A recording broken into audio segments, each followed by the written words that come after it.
attached at the end of the Canadarm2. It will be Menon who will haul the failed antenna over to a temporary parking place and eventually over to ESP3. And he will take the spare antenna and move it to its installation point on the Z1 truss.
Here in Mission Control, Flight Director Chris Dobbins is double-checking with several flight controllers as the two spacewalkers are now inside the crew lock section. You'll see the hatch closed behind them by Jessica Meir here just a few moments from now, and that will be the precursor to the start of the depressurization of the crew lock from its current pressure of 14.7 pounds per square inch of pressure down to vacuum in a multi-step fashion.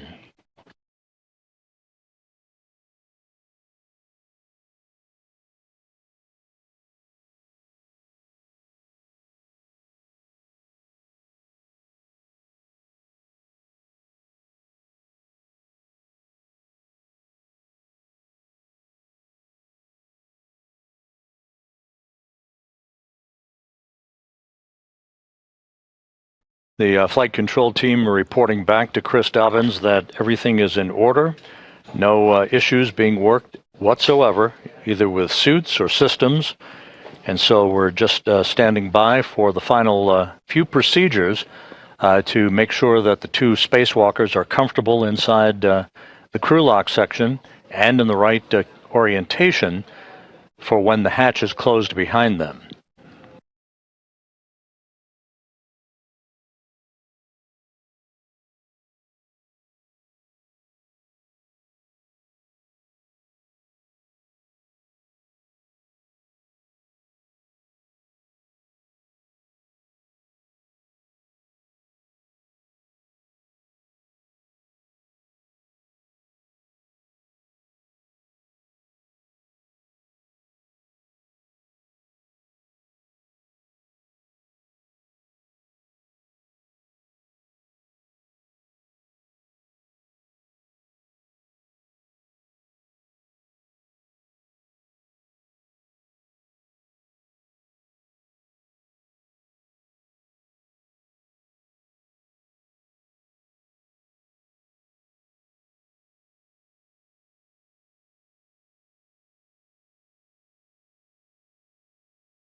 This is Mission Control Houston. If you're just joining us, we are on the cusp of the beginning of the 282nd spacewalk in support of space station assembly, maintenance, and upgrades.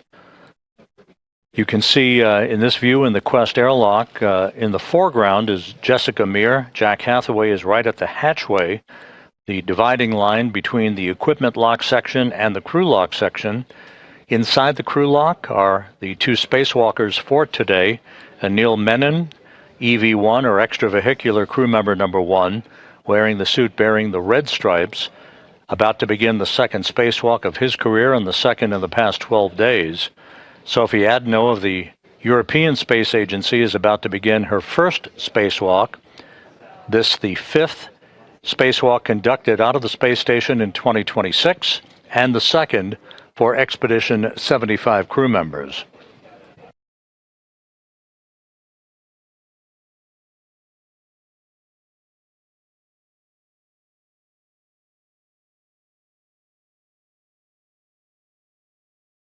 And for those of you who are just joining us, we mentioned this earlier, but it bears repeating. The spare space-to-ground antenna that is going to be installed to replace the faulty one today was delivered to the space station some 17 years ago in July of 2009 on the STS-127 mission and installed on a spare parts platform called ESP number 3, external stowage platform number 3, by Dave Wolf and Tom Marshburn. The antenna that is being replaced, the one that's faulty, was delivered on the STS-132 mission in May of 2010 and installed during an EVA by Garrett Reisman and Steve Bowen. So a pair of legacy hardware in play today as we work to restore full redundancy to the high data rate communications capability for the International Space Station.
The space-to-ground antenna, SGANT number 2, that is being replaced today is part of the KU band system that enables high-rate data communications. That's payload data, video, crew procedures, and other communications functions for the International Space Station. This antenna developed a failed gimbal assembly, meaning it can no longer point in the direction needed to track the tracking and data relay satellite constellation that orbits the Earth, needed for communications. The only spare space-to-ground antenna is stowed on ESP number 3. That's one of 3 such spare parts platforms on the outside of the station, in this case on the P3 truss of the station. The failed space-to-ground antenna is currently stuck, if you will, in a vertical bird bath position. This position deliberately oriented to facilitate its removal from the boom that it resides on the Z1 truss. Now you see Jessica Meir closing the hatch behind the two spacewalkers and isolating Mir and Hathaway from Menon and Adenot.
Houston airlock in step 77. We have completed steps 76 and 77, and you guys are go for step 78.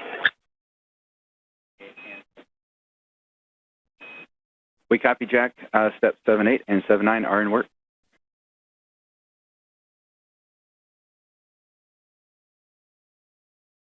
Okay, and we will sit tight until you guys are done with 7 all the way through 80, and then we'll pick back up in 81 when you let us know.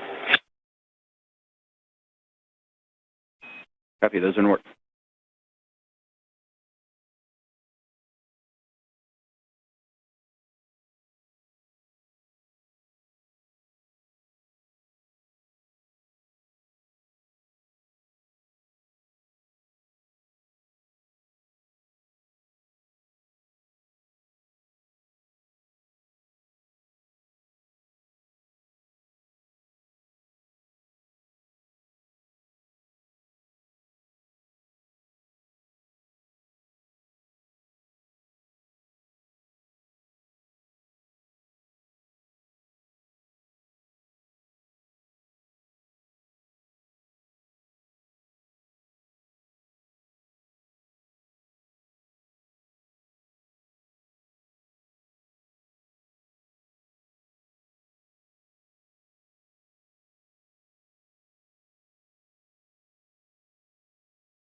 This is Mission Control Houston in the equipment lock section of the Quest airlock. Jack Hathaway on the left, Jessica Mir on the right. They have moved the two spacewalkers for today, Anil Menon and Sophie Adenot, into the crew lock section that's behind the hatchway that you see there, as we stand by for the start of the depressurization of the crew lock that will lead to the opening of the hatch and the two spacewalkers placing their suits on battery power to mark the official start of today's excursion, the 282nd in support of space station assembly, maintenance, and upgrades. Airlock Houston, Space to Ground 1 for EV crew. You are now hot mic on Space to Ground 1. And Jack, you are go to proceed, picking up with step 81.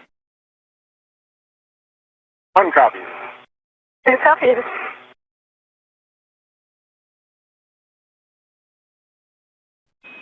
And we hear you both.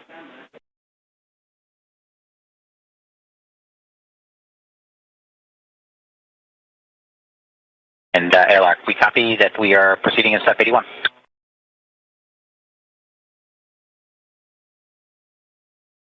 Sophie, I want you to just look and not touch. Can you check on the UIA that the depressed pump power switch is indeed in the off position?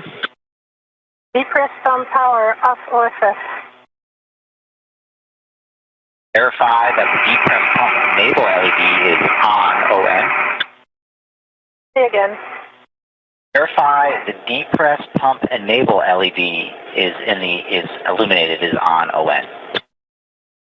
Enable LED is on ON. Okay, and Houston Airlock, we're waiting for your go to do the crew lock depressed Q card in step 84. Stand by for about 30 seconds.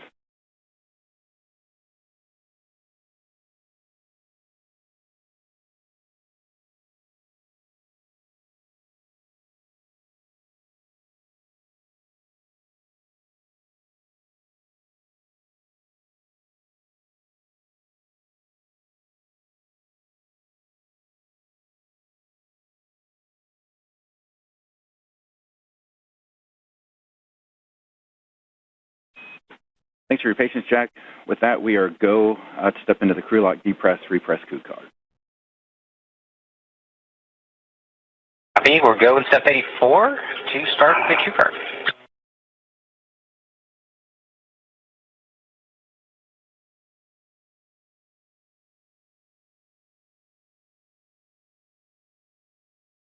Sophie, I am on the crew lock depress Q card, step 1 on the UIA. Go ahead and take the depressed pump power switch to the on position. Depressed pump power on ON. All right, we're going to wait for 10 seconds, and then I'll give you your next step. Copy.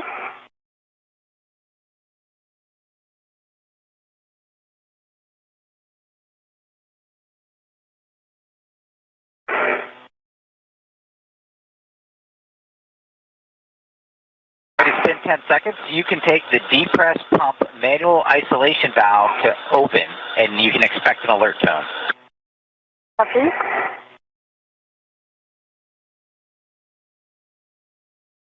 Manual ISO valve open. Copy, it's open. You guys can monitor your suit P gauge and make sure it stays below 5.5. If it gets up there, then let us know. TV2 copy. One copy. And with everything going very smoothly, the depressurization of the crew lock now underway. This will be done in a two-step fashion, first down to 5 pounds per square inch of pressure, and then finally down to vacuum. That will enable the two crew members to open the outer thermal cover and the hatch to the crew lock before placing their suits on battery power. So if I turned on my lights just for... Yeah, I'm doing the same. This is my box. Thanks.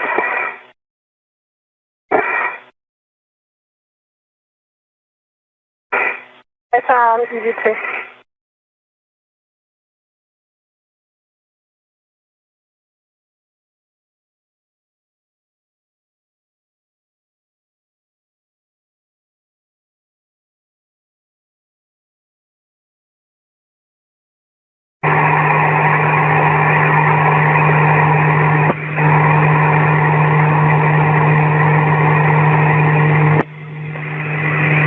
With the start of the depressurization of the crew lock underway, we are estimating a start time almost right on the pre-published time of about 7:35 a.m. Central Time, 8:35 a.m. Eastern Time. We'll continue to track that start time for you as we get a bit closer.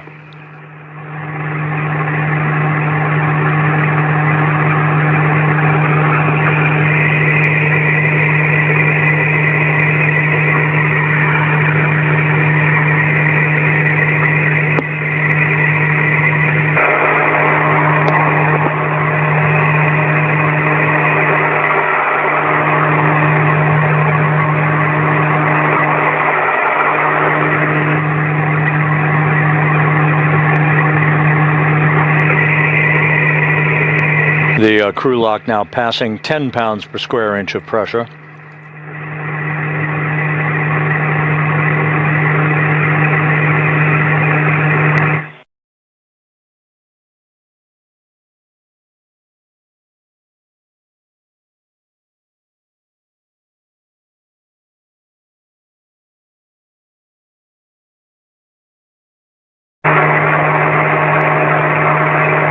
What's happening on 10 PSI on our way down to 5? 1 copy. 2 copies.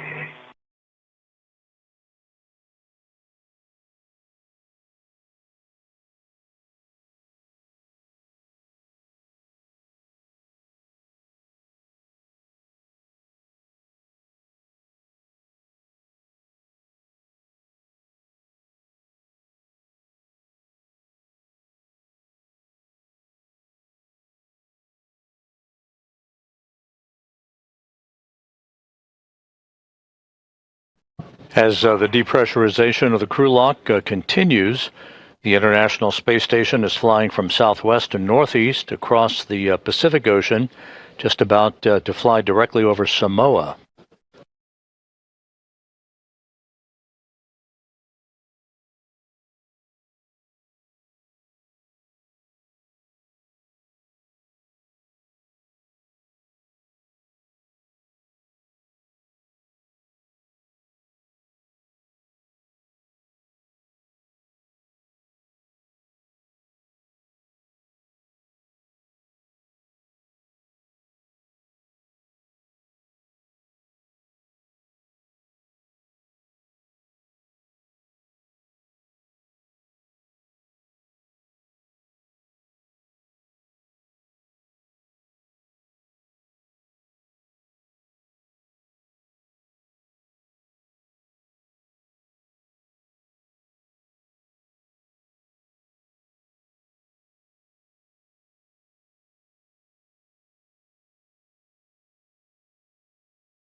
Continuing on down, we're passing 6.5 psi. You guys might get an alert tone at 6 psi. We're working our way down to 5.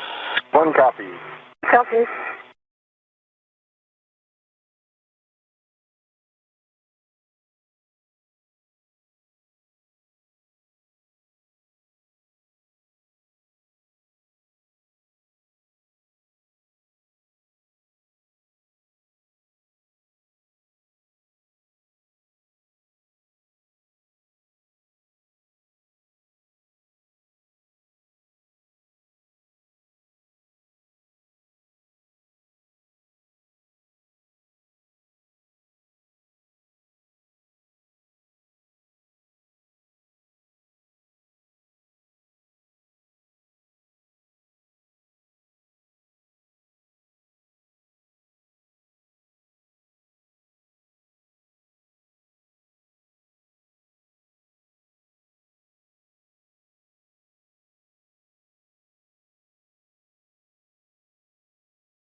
This is Mission Control Houston, once again monitoring the depressurization of the crew lock on the International Space Station's Quest airlock. You see Jack Hathaway in the equipment lock as he keeps a watchful eye on the 2 spacewalkers who are behind that hatchway. Anil Menon, EV1, or extravehicular crew member number 1, soon to embark on the second spacewalk of his career. And Sophie Adenot of the European Space Agency, EV2, she'll be wearing the suit with its no markings, just a pure white suit, no markings whatsoever on her suit, as EV2, extravehicular crew member number 2. Menon will be first out of the airlock, followed by Adenot.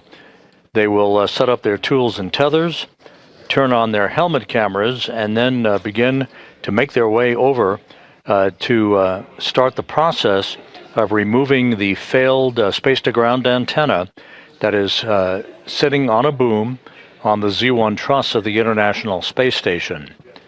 2 space-to-ground antennas reside on the station who live side by side to each other.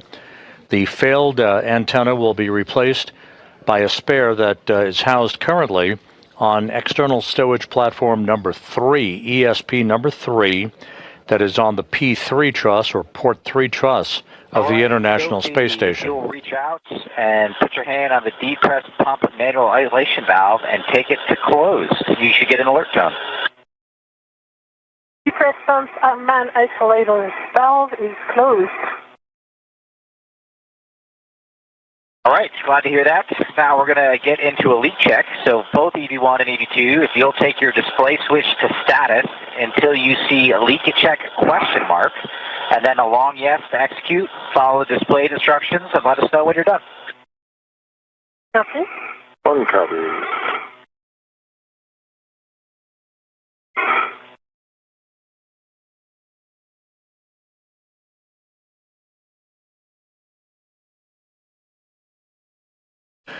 And with the depressurization of the crew lock paused momentarily at 5 pounds per square inch per the procedures, a look at the key players for today's spacewalk.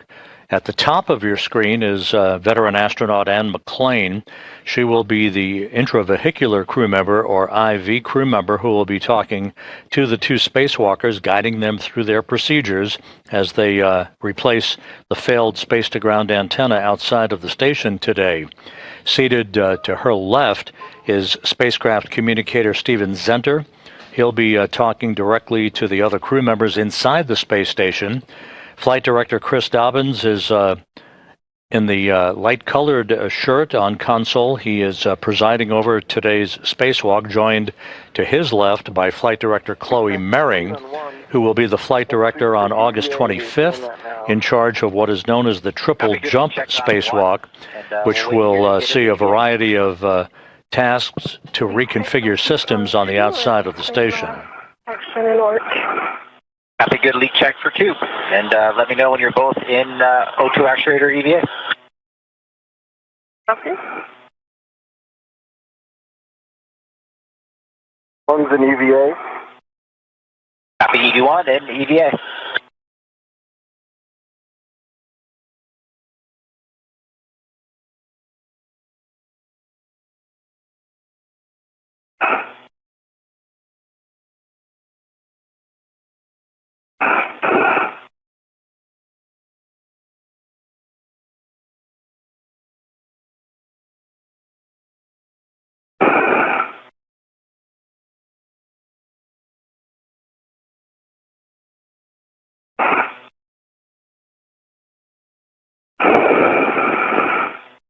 EV2, EVA. The EV2 is O2 actuator and EVA. All right, next step, we're going to continue the depress. EV2, take the depress pump manual isolation valve to open. You can expect an alert tone. Press pump man ISO valve open. Copy, the man isolation valve is open. I'm taking the emergency MPAD out here to the open position as well. And if both EV1 and EV2, monitor your suit P gauge. Make sure it stays below 5.5, and if it gets up there, let us know. 1 copy. 2 copies.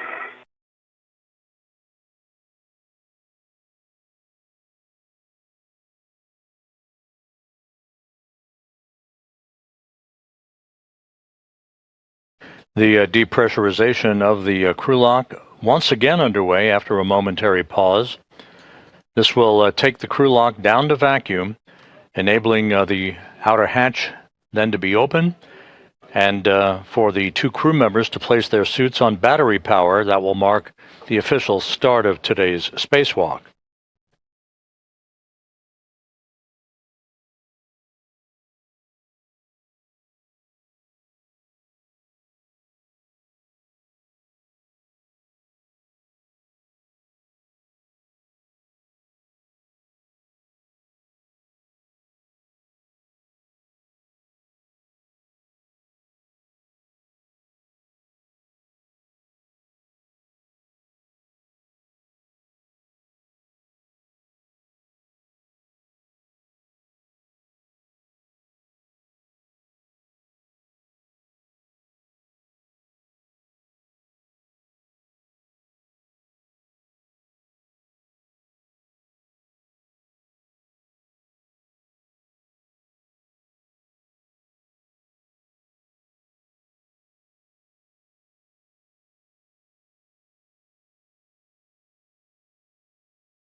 Jack Hathaway and Jessica Meir in the equipment lock section of the Quest airlock, monitoring the systems as the crew lock is just about at 2.5 pounds per square inch of pressure. Once again, moving steadily towards vacuum.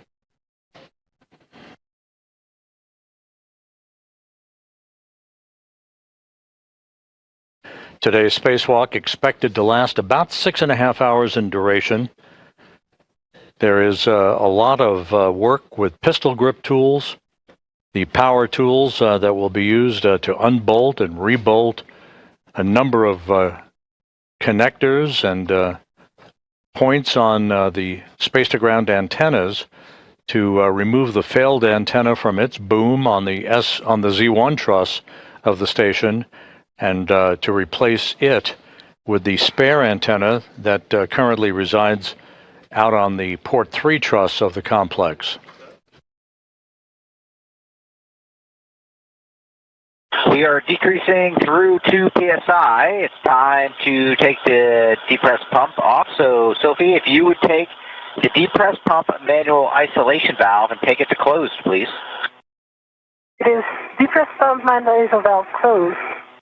Copy, the isolation valve is closed, and on the UIA, take the depress pump power switch to off, OFF.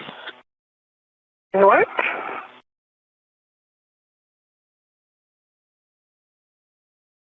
depressed power off OFF. Copy off OFF. You guys are awesome. You're going to crush it out there, and we will be here waiting for you in a couple hours to bring you back inside. And with that, Houston, and you got them. Jack and Jessica, nice job getting the crew ready. Anil and Sophie, it's game day. We are on step 11, and we are ready for your initial tether config. Good to hear your voice and ready to do some work.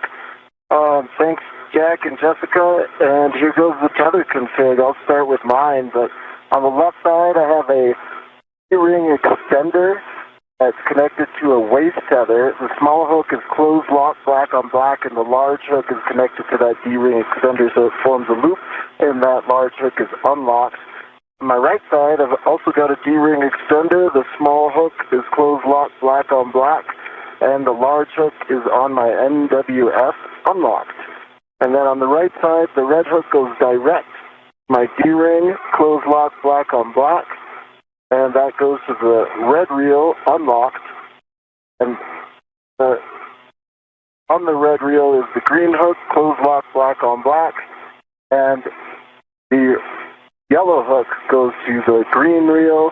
It is closed lock black on black, green reel is unlocked, and the anchor hook is on my MWS. I've also got Sophie's anchor hook on my red reel, closed lock black on black, and I'm going to hand it over to Sophie to start her tethers and connect them up where I left off.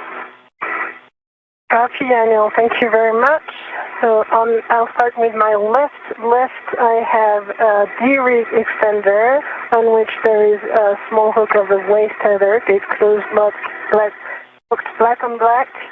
The big hook of this waist tether is gate closed, locked black on black, and goes to the airlock waist tether.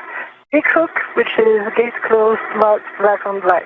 The small hook of this airlock waist tether is gate closed, locked black on black on the airlock D-ring extender. So for me, that's a good load path to the airlock. Then I'm going to switch to my right side. On my right D-rig extender, I have a waist tether. Small hook is gate closed, locked black on black.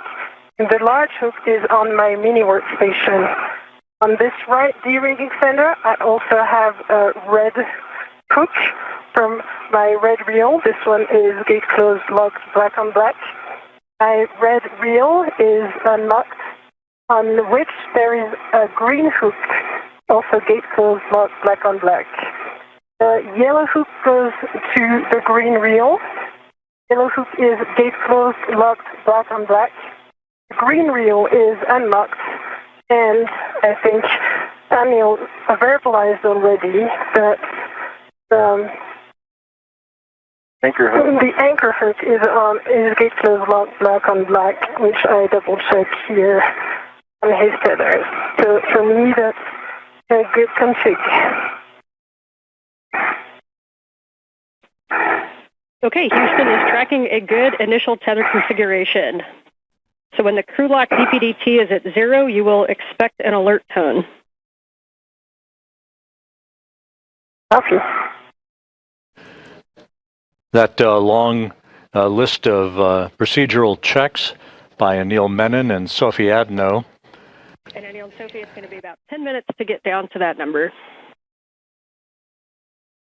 Houston. You're hearing the voice here in Mission Control of veteran astronaut Ann McClain, who has taken over spacecraft communications duties.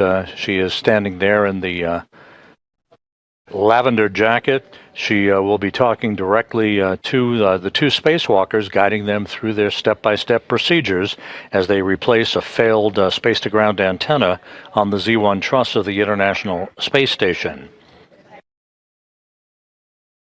The spacewalk officer for today's spacewalk, Sandy Fletcher, here in Mission Control, happy with the tether configurations that were reported by Menon and then Adenot just a moment or two ago as the precursor to the crew lock going down to full vacuum.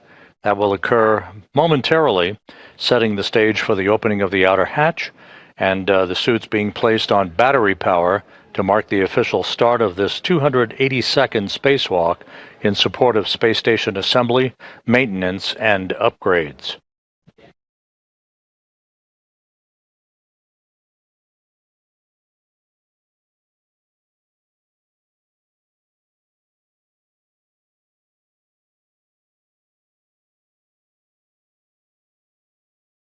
The International Space Station is flying 260 miles over Nevada, moving from southwest to northeast in an orbit inclined 51.6 degrees to either side of the equator.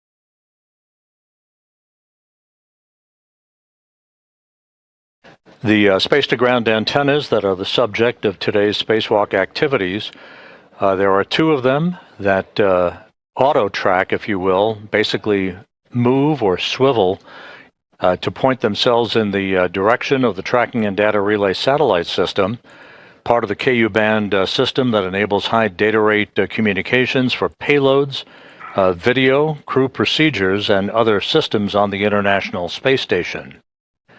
The failed antenna, first identified with degraded performance last November. Sophie, the depress is looking good. We're just under 1 psi, and reports from the EVA group is that was one of the clearest tether configs that they have ever heard.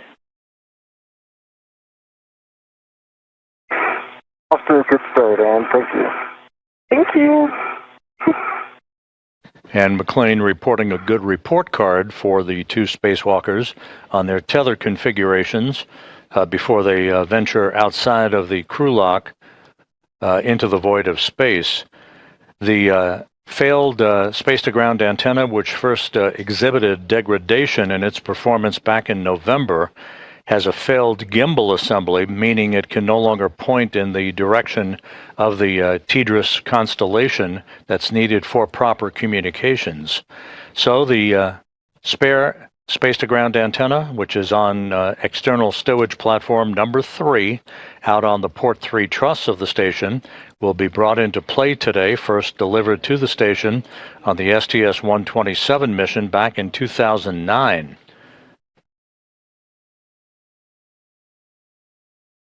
The antenna that is degraded and will be replaced today was delivered and installed on the station on the STS-132 mission back in 2010.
We're now sitting at about zero 0.7 pounds per square inch of pressure in the crew lock, approaching vacuum.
And Anil and Sophie, we're showing you at about 0.65 or just under. Good copy. Good copy.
With the crew lock section of the Quest airlock approaching vacuum, we are expecting today's spacewalk to start just about on time at about 7:35 a.m. Central, 8:35 a.m. Eastern Time. And again, we'll keep you posted. The official start time to be marked when Menon and Adenot place their suits on battery power. Menon soon to begin the second spacewalk of his career, Adenot her first.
with the crew lock section at 0.5 pounds per square inch, and just a bit below that, actually. The spacewalk officer here in Mission Control, Sandy Fletcher, is good to proceed with the next series of steps, final communications and leak checks, prior to the time the crew places their suits on battery power to mark the official start of today's excursion.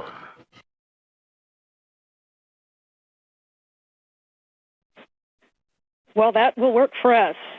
You are go to open the hatch and stow it and ensure the emergency MPEV is closed. Happy go, EV1.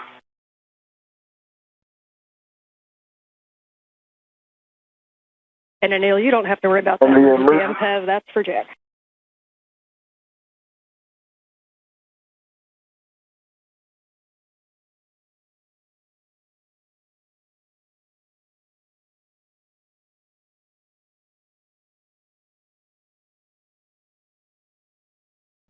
The hatch to the crew lock is now open.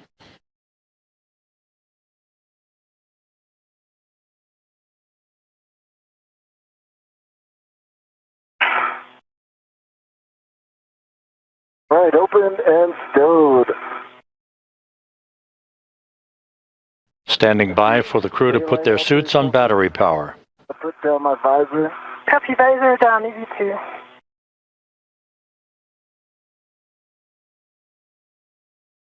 Okay, copy. Hatch is open and stowed.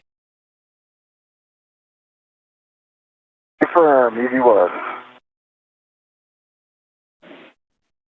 Okay, we are now moving into post-depress.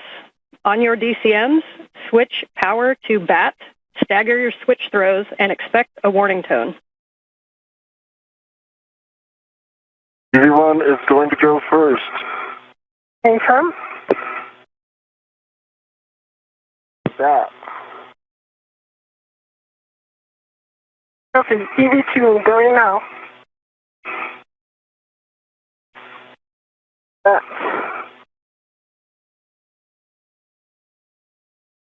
Expected CPI.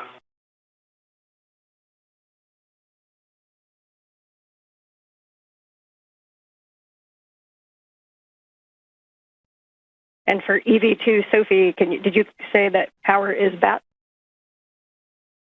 Power is BAT. I have CP high. What's expected? Copy EV1 and 2, powers to BAT and suit P high message. And that is expected, you're right. At this time, you can switch your display to Pro and verify a functional display. EV1 sees functional display. EV2 functional display. Copy, step 3.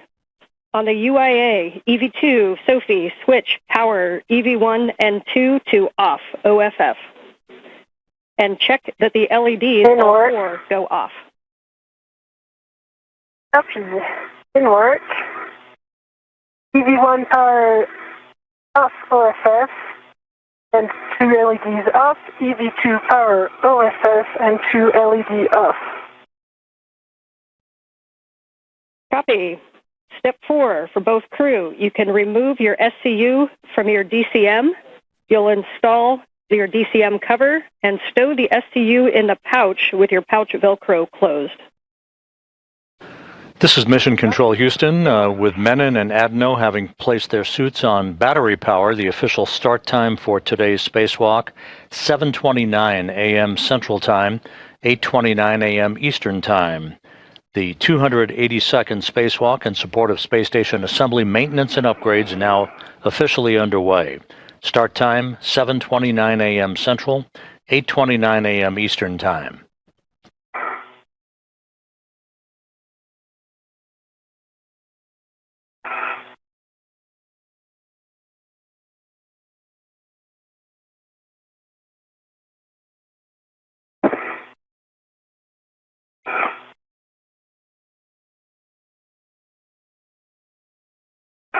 And 1 is stowed.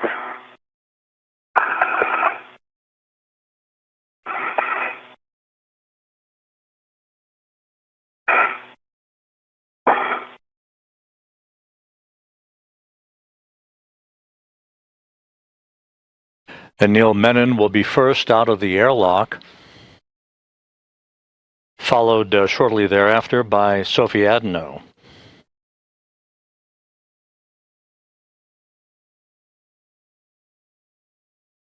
Crew is towed.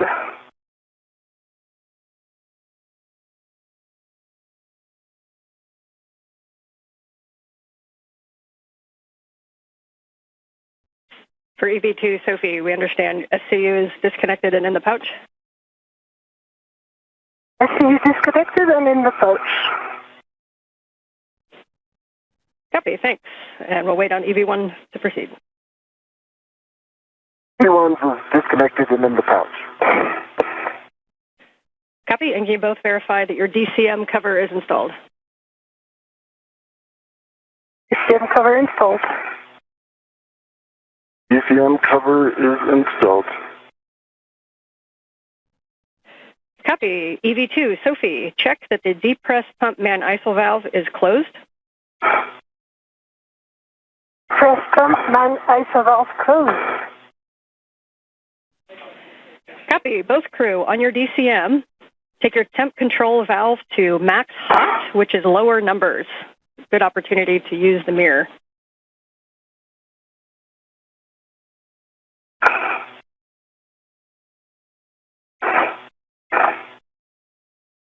What is max hot? Can work?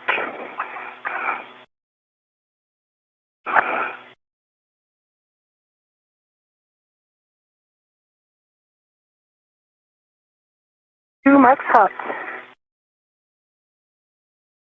Copy. Both crew and max hot. You can switch water on ON. On, water on. Water on, ON. Copy. Both crew, water on. Check your DCM is blank and your bite is off. EV1, DCM blank, bite off. EV2, DCM blank, bite off. Copy. This time you can set your temperature control valve as desired. Please report those settings, and a reminder throughout the EVA to let us know if you make TCV changes, and best practice is not to do large changes over 2. 2 copies. 2 copies, TCV 5. TCV 6 on 1.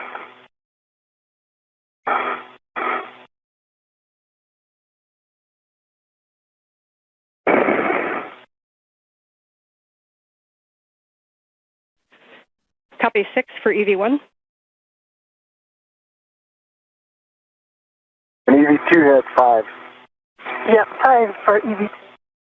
Copy 6 and 5. Report suit pressure gauge. Pressure gauge on EV1 is 4. Spacewalk intravehicular crew member Ann McLean is reviewing the correct configuration for spacesuit systems with Anil Menon and Sophie Adenot before Menon moves outside of the Quest airlock to set up his tethers and tools, followed by Adenot in the first stages of today's spacewalk to replace a failed space-to-ground antenna on the International Space Station.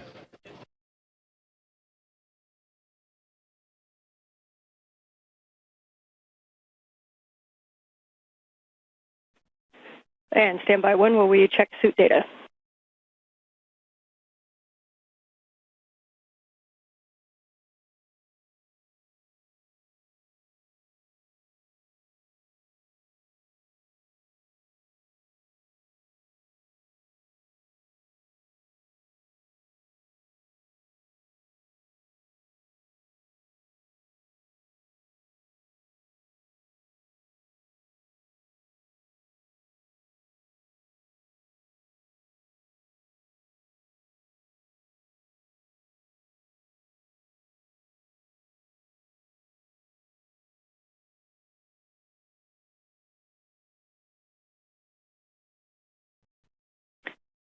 And Anil and Sophie, we are just looking at data. We're going to hold you here for a minute. We had an LED on the PSA, so we're going to be running a PSA recovery from fault.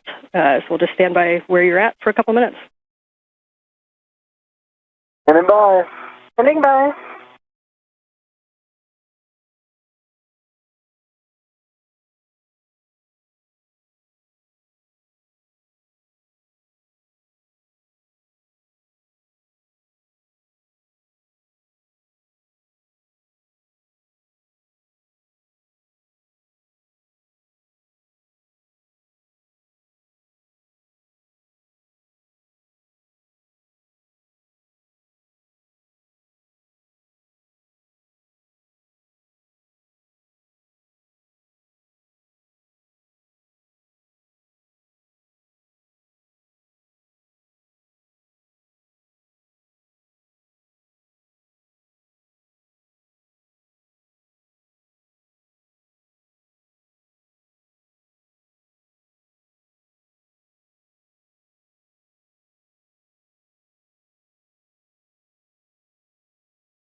Okay, Anil and Soph, thanks for your patience there.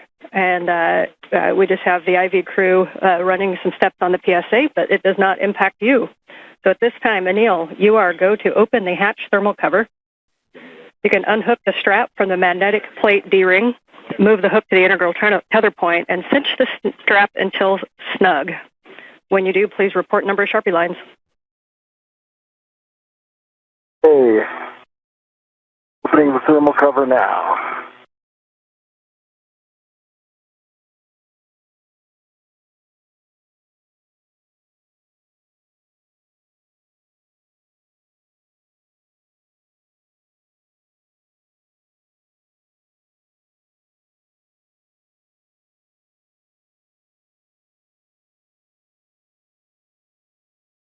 One's got thermal cover open, 6 Sharpie lines. Copy. It is open, and you got 6 Sharpie lines. You are go to egress the airlock, and your first step is to attach your anchor hook, EV1 anchor hook, to the forward airlock D-ring. One is egressing now and looking for forward.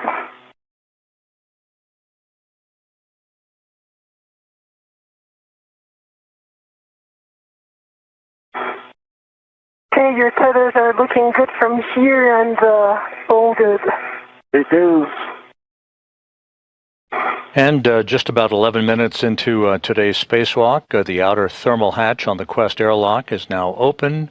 We'll be seeing Anil Menon exit the airlock momentarily, followed by Sophie Adenot, who is now the first French woman in history to conduct a spacewalk on behalf of the European Space Agency. Will do. Crew look back number 1. Then I've got my safety tether in the forward airlock D-ring. That anchor hook is closed lock, black on black, giving me a good load path to structure. Copy and concur. You can now attach the EV2 anchor hook to the aft airlock D-ring.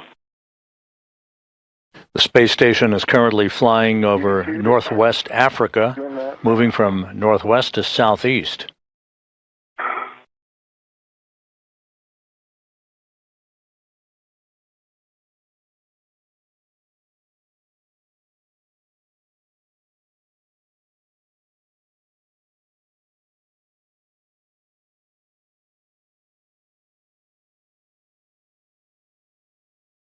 And EV2 is on the aft D-ring, closed lock, black on black, giving Sophie a good load path to structure. Sophie's go to unlock her waist tether, and I will get in position for that crew lock bag 1. Okay, I am ready to pass the crew lock bag 1. I double check it's number 1. I will wait a minute before, I'll pass the bag first before and I exit before I release my airlock, since I have to, Sounds great, Sophie. I'm going to get my BOT ready. Yep. I'll tell you when I'm in a good position. Copy all. And we concur with all your words. Great teamwork. And eventually you'll go on the forward side. And then, Sophie, as you release the crew lock bag to him, please just let us know if you are leaving the large small in the airlock or if you're taking the large small with the crew lock bag. So the plan is to leave the large small in the airlock, and the small red that is currently attached, once Anil will be ready to the bag, then I will put it back on the UIA tether point. Hey, Sophie, I'm reaching for the bag. I see you. I see you have control of the bag. I do. Let me get my ret on it. Mm-hmm. That is Anil Menon, who's just outside of the Quest airlock, receiving the crew lock bag with tools and other equipment needed for today's replacement of the space-to-ground antenna on the Z1 truss of the station. Put this on my BRT, and then I will clear some space, or I'll get ready for that RU bag. Copy. I confirm the small red is on the airlock UIA tether point. Great to hear. I'm getting ready for the bag, but take your time for the medium RU bag. Do that. Give me a second to get this VRT squared away. Sure. Take your time.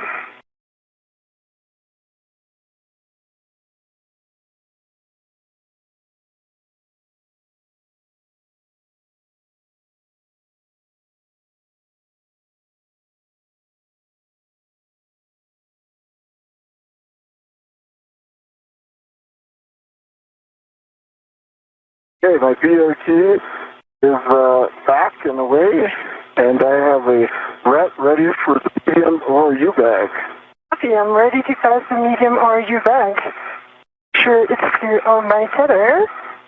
See it? You see it? I have control. Copy.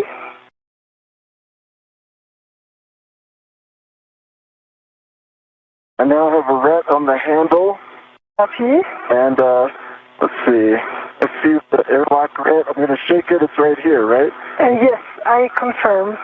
Okay. It's coming off. I'll tell you when it's released. I am ready. Okay, it's coming back to you. Copy.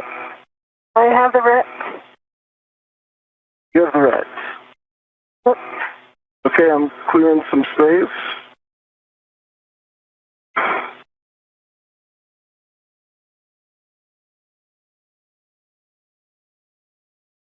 And the red is on the same tether point, UIA tether point aft. Okay. Copy and good config.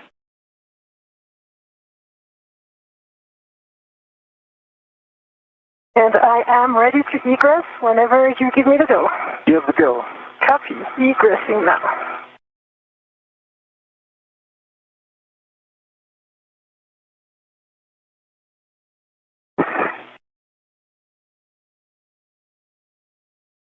I see you coming out.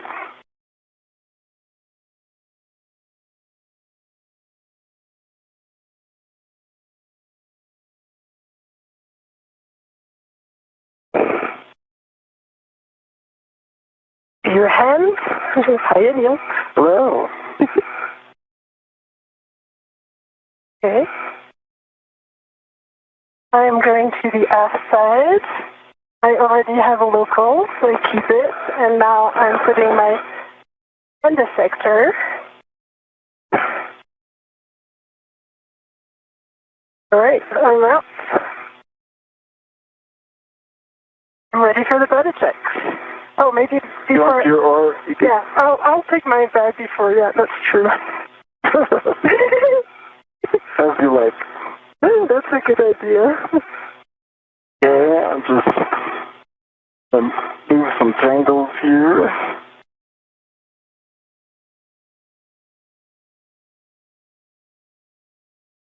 Okay. There's an ORU bag when you're ready. for my VRT. Time. Nice egress. We can see both of you on the camera. You guys are looking great.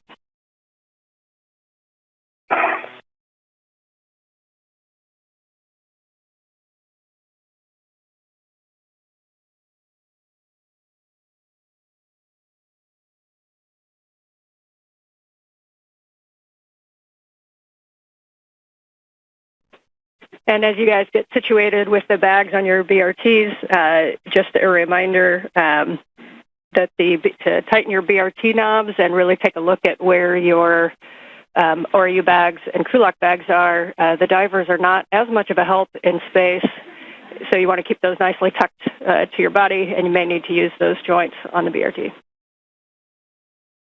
Copy. Ann McLean, the spacecraft communicator here in Mission Control, jokingly indicating the word divers, a reference to those engineers who assist astronauts in their training in the neutral buoyancy laboratory here at the Johnson Space Center in spacewalk practices.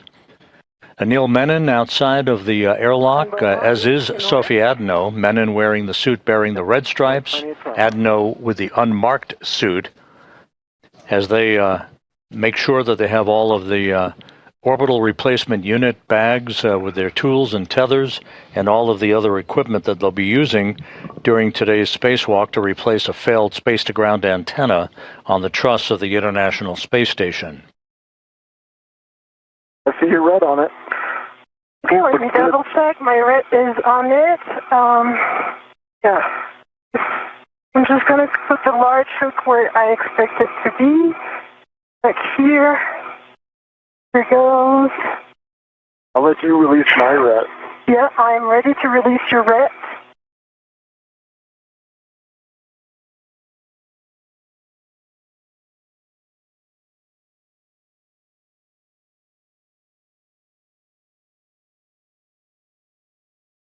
The red is released. I see it. Let me just put it on my NWS and I'll be ready for the buddy checks. Copy. And I think I'll readjust my ERT a little bit too.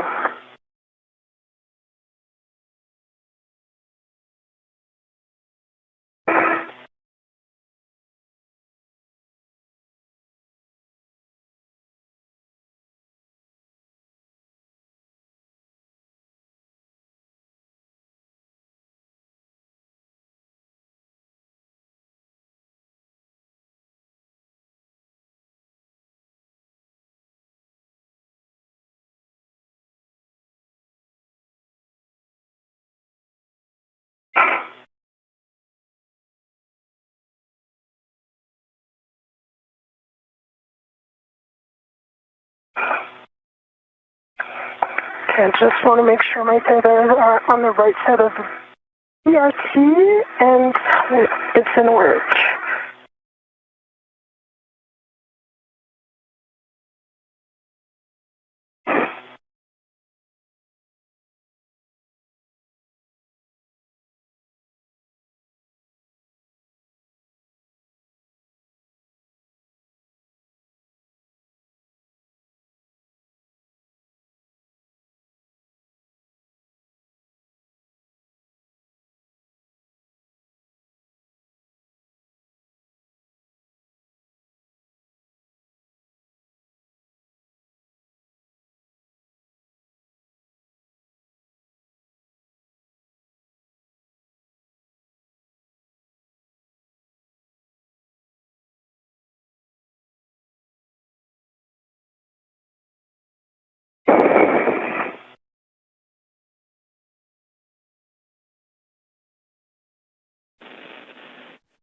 And as you complete the medium ORU bag stowage, Anil, your step after this is going to be to close the thermal cover. No rush on that, but if you'd like to start getting into position. And after that, we'll be doing buddy checks.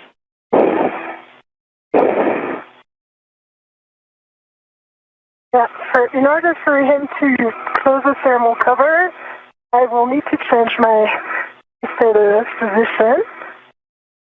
Standby 1. I got it. I'll just hold the thermal cover here. Yep.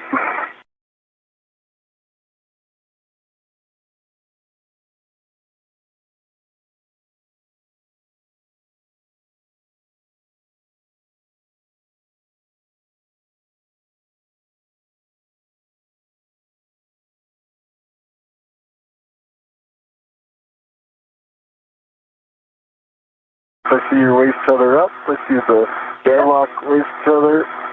Yep, you are go for that. My VRT is rigidized. In position. Okay, thermal cover closed. Copy. Thermal cover closed. Your next step will be buddy checks if you'd like to get into position where you can see one another.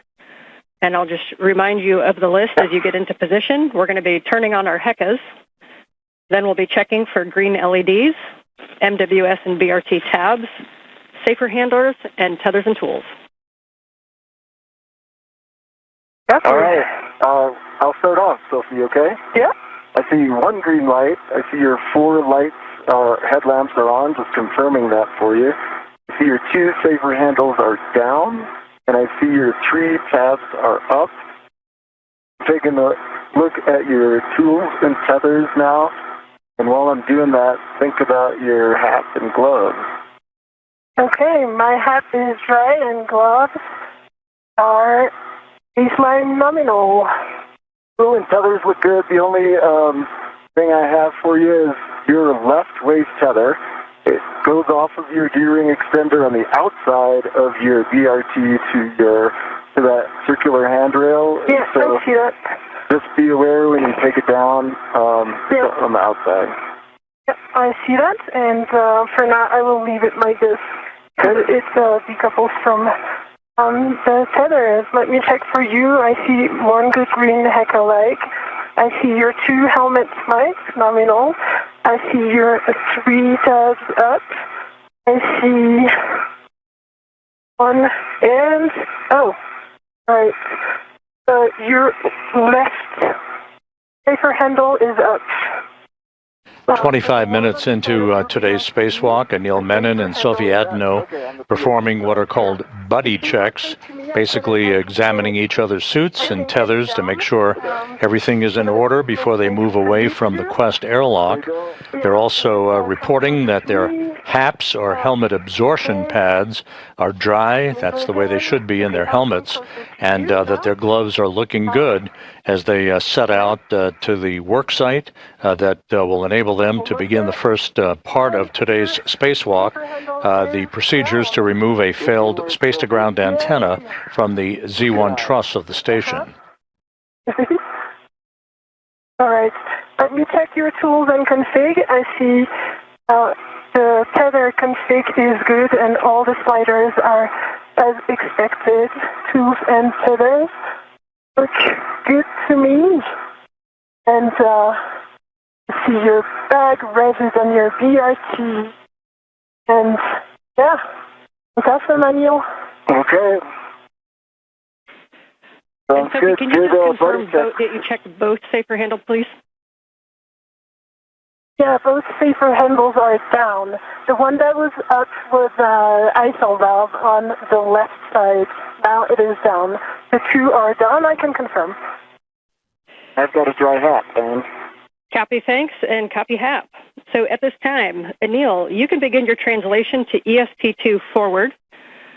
Reminder as you go around that the whiff 6 is where you're headed, and that is the portmost whiff on the front of ESP2. Sophie, at this time, you can perform some translation adaptation to get used to your new environment. Welcome to space. Thank you. Copy all. Adaptation. I will do minimal adaptation and feel very good now and ready to go. I'll just wait for Anil's tethers to be clear before I leave. Okay, good plan. And just a reminder for both of you as you translate to take a look at those handrails and don't slide the gloves on the back of the handrails. If you see any strikes or anything, let us know. Copy. Those instructions from Ann McLean indicating that Menon will make his way to external stowage platform number 2, which is alongside the Quest airlock, to retrieve the articulating portable foot restraint that he will install at the end of the Canadarm2 robotic arm. He'll be maneuvered by Jack Hathaway, who will be operating from a robotics workstation inside the International Space Station. And Anil is clear, and you're happy with the tethers. While Menon plants his booted feet in that foot restraint, moving around at the end of the arm to maneuver to the various work sites with the failed space-to-ground antenna and then the replacement antenna. So I'll give it a go now, going slow in order to be sure that I'm clear of Anil's tether. Copy, good plan. And if you need to put any fair leads in, just let us know. Anil, as you come around to the front side of the ESP2, reminder not to come in contact with the AGB grapple fixture. That is on the nadir side of the front of the ESP2. It's the center ORU facing forward. I've got eyes on that grapple fixture. All right, eyes only.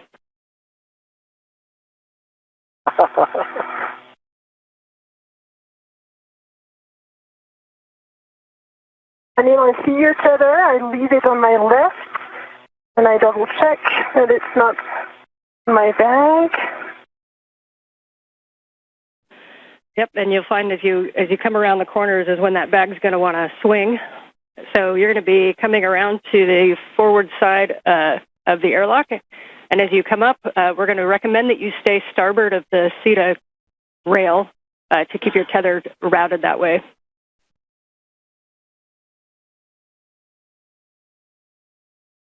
Say again?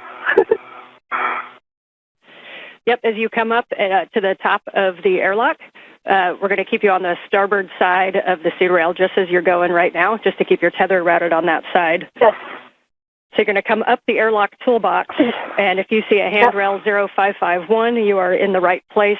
You're going to turn right, hit the wagon wheel, and go zenith. Copy. Up of the toolbox.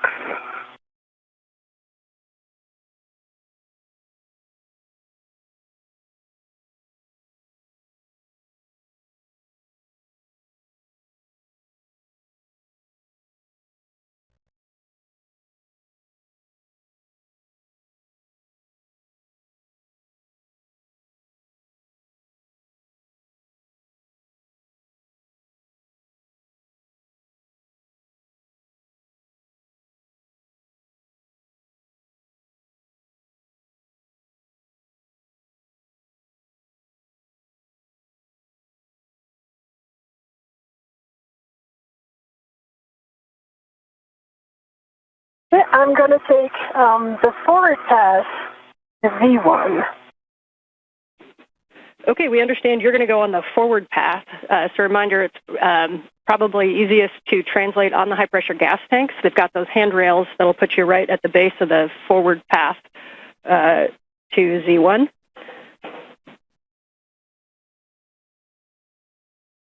Copy. In work. And for Anil, we see you at the APFR in with 6. You're going to be bundling the crew lock bag, and as we talked about, you're just going to remove your crew lock bag from the VRT and attach the other crew lock bag RET to the APFR, and then retrieve the APFR. Crew lock bag that is on the APFR, so I'm going to move the APFR now.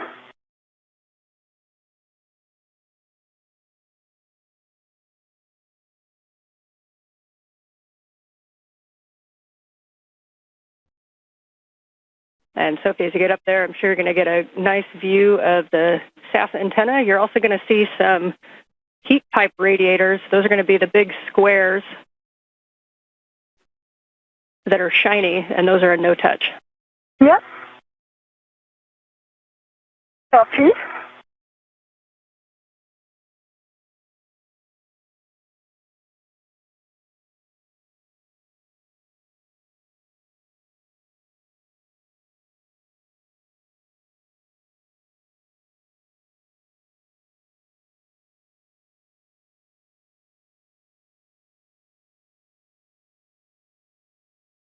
I changed my mind going for the outside of Z1. Yeah, it was a change of plane slightly challenging, so I'm now on the outside and everything goes nominal. Okay, we are happy with that. So we see you coming to the starboard side, or port side rather, of those high-pressure gas tanks, and you'll be reaching across to Z1. You should see handrails pointing zenith that look like 6001, 6002, 6003 to take you right up to Z1. Yep.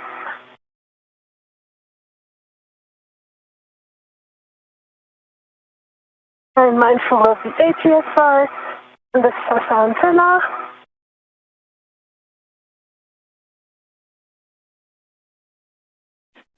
Bill's got the APSR, and he's headed back to S1. Okay, we concur. Reminders, you come back around toward those airlock toolboxes just to keep an eye on tethers. Sophie's going to be tracking up from the airlock to the starboard side of the cedar rail. Sophie, we see you arriving up at the Z1 work site. Welcome. Your first step is going to be to temp stow the ORU bag on the S-cant boom handrail. Reminder to be slow translating on that Z1 boom and avoid sudden stops or cyclic loading.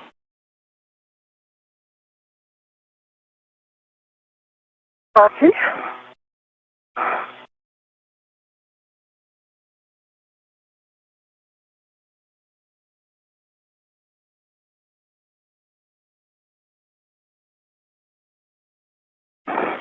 Sophie Adenot is making her way to the Z1 truss. This is the center section of the backbone of the station on which both space-to-ground antennas, the healthy one and the failed one, are located side by side. We think a good config would be to put the large hook onto handrail number 2. Reminded that they're numbered from the base of the Z1 up, so 2, it would be the second one facing aft. And if that large small can move up and down handrail 2, we think the bag access will be the best. Copy. Thanks, Anne. Just working now for one fair lead of my 50 tether so that the next step is going to be easier when I come back, when I go to ESP3 translation. We copy, good plan. And this one fair lead is going to be a four-man fair lead around 605. Captain, I think I heard 6052, is that correct? Yes, affirm.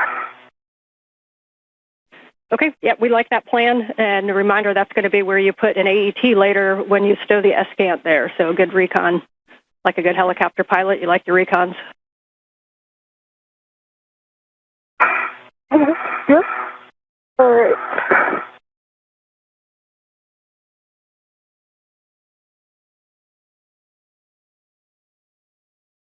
And I got to look at that EPFR as I was passing the starboard one. There was no sharp edges that I saw. It would have taken a little bit of work to get some photos, so I just bypassed it. I saw some scuffing on the heels. It looked like paint removal, but no sharp edges. Okay, we copy and we appreciate that report.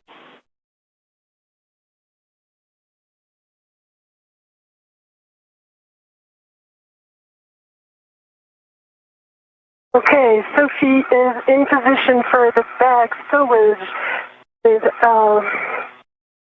local on 6051 and end effector on number 2. Copy, we like that plan. Once you do have that down, then you can pause there for a glove and HEP check after your translation.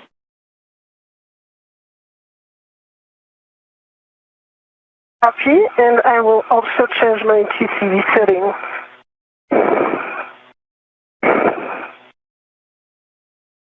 We copy change of TCV settings. 38 minutes into today's spacewalk, Sophie Adenot is at the Z1 truss of the International Space Station. She'll be removing a heat shield from part of the mechanism on the boom of The apparatus upon which the failed ESGANT is mounted, it's called an AGIT, which is an acronym for the Antenna Group Interface Tube. This is essentially the mechanism on the boom upon which all the electronics are interwoven. She'll be removing a heat shield from that boom as one of the first steps in the removal of the failed antenna. Meanwhile, Anil Menon, you're looking at the helmet camera view from Menon. He is retrieving a portable foot restraint from a stowage platform alongside the Quest airlock that he will mount at the end of the Canadarm2 robotic arm that will be operated later by NASA astronaut Jack Hathaway from a robotics workstation in the station to maneuver Menon back and forth to position the failed space-to-ground antenna. Once it is removed from its boom on the Z1 truss, and then ultimately to maneuver the spare antenna to that location on the Z1 truss for its installation. Good view of the thermal radiator flap and the MMOD strikes.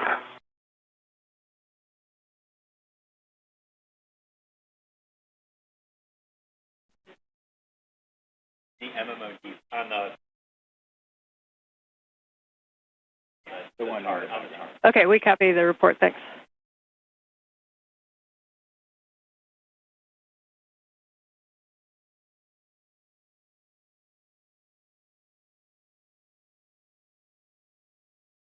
And I'm up to Cedarburg. Copy. You're going to head left, starboard. You're to the S1 NTA, which is mile marker 6900, 6900.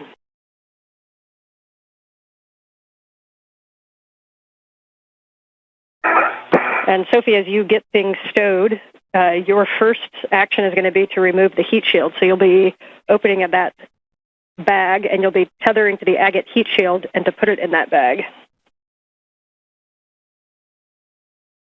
Copy.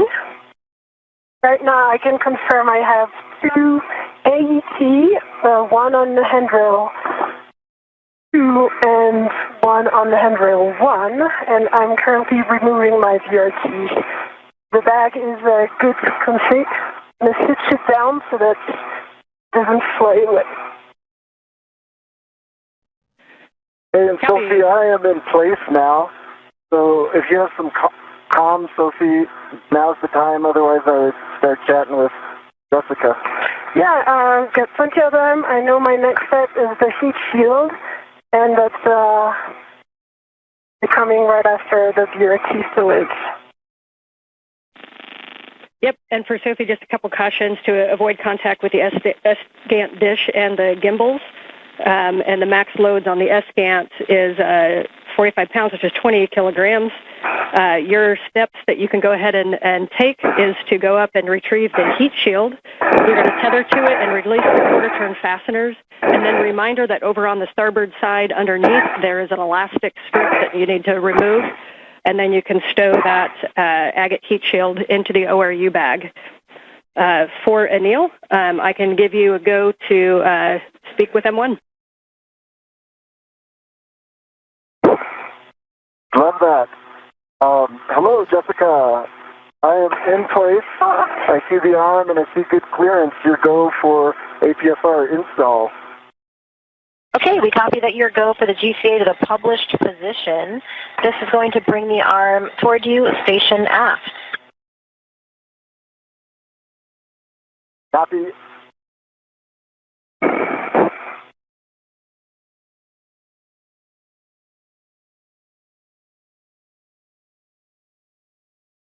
Anil, we're starting the arm motion in 3, 2, 1.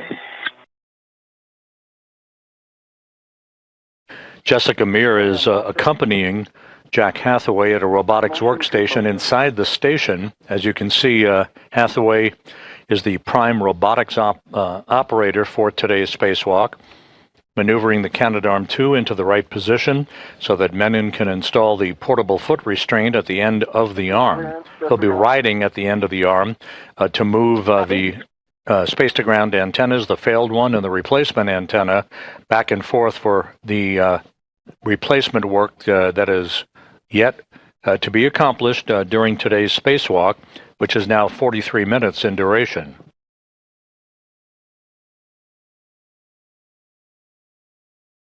Meanwhile, Sophie Adenot, in the first hour of her first spacewalk in her career, is about to remove a heat shield from the antenna group interface tube. That is the tube on the boom of the failed space-to-ground antenna on the Z1 truss of the station that houses the electronics for that mechanism.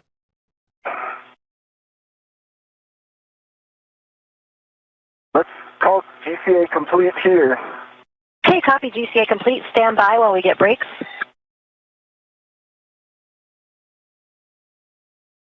Anil, brakes are on. You go for APFR install and ingress. Copy, go for APFR install and ingress. All right, Anil, your APFR settings are 12 Papa Papa Fox 6, and up to you if you'd like to reset the APFR and then put it in. It might be a little easier to access.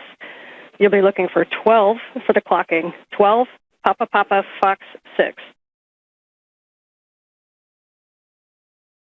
Copy 12 Papa Papa Fox 6, and APFR is currently set.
And Sophie, when you have a moment to pause, if we could get a good glove and hap check, please.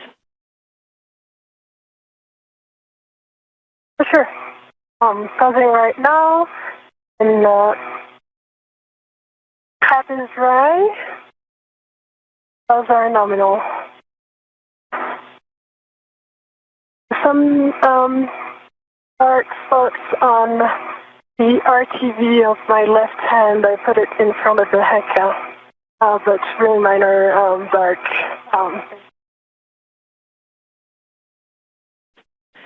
Okay, we copy the markings. If you have any other information like color or size, that's great. Right now, we'll take that as a nominal glove and hap check. Nominal color is black, and size is just less than a fingernail. Yep, thanks. And Neil's got APFR.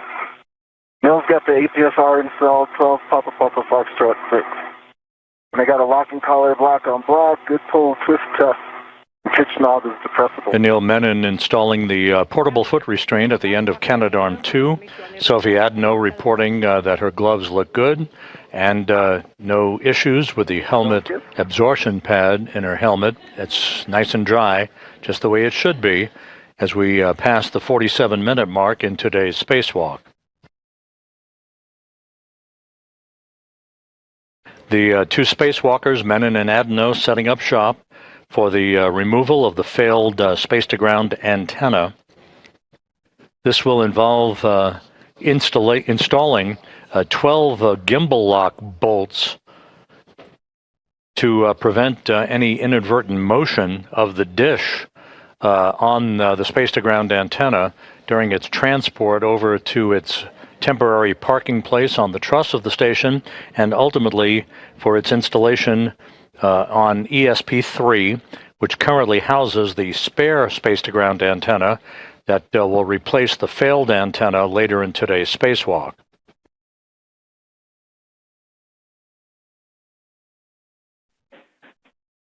And Anil and Sophie, I'm back with you on comm. We're waiting for video to come up. Copy. Come. And Anil, when you're in a good position and ready to walk through tether swap steps, let me know. Sophie says I can't see you. Let me know if you need any additional steps for the agate heat shield removal, and then we'll be taking over comm for the tether swap. Oh, no, all good. Just working on the translating up the boom.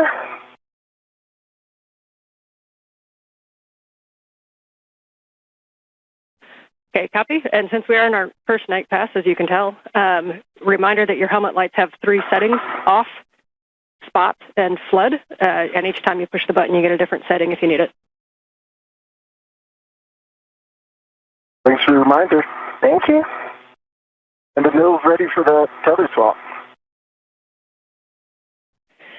Okay, Anil, for the tether swap, the first thing that we're going to do, you have a waist tether down, I assume?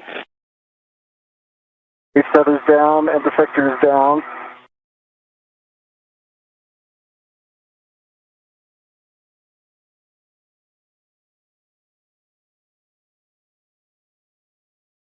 Waist tether is down and defector's down.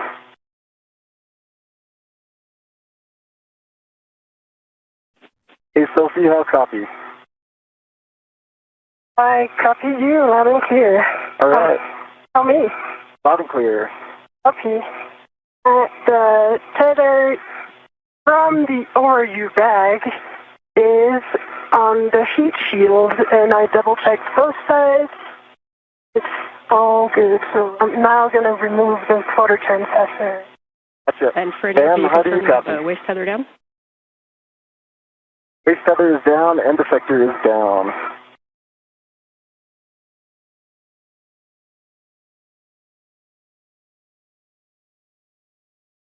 I'll copy, Ann. We hear you, Neil. Ann is troubleshooting a headset issue. I hear you loud and clear. I can relay some information if needed. Anil, I hear both Ann and you. Okay, Yeah, I Anil, hear Sophie, Ann comm and check. you. Loud and clear, Ann. Loud and clear. Great, let's keep going. So Anil, you've got your waist tether down. Your first step is going to be to lock your green hook on your red reel. Green hook is locked on red reel. You can now retrieve your yellow hook from the green reel, and you're going to stow that on the SSRMS Lee tether point. Yellow hook to the SSRMS Lee tether point, and that will be locked. Okay. Yellow hook is on the SSRMS, right?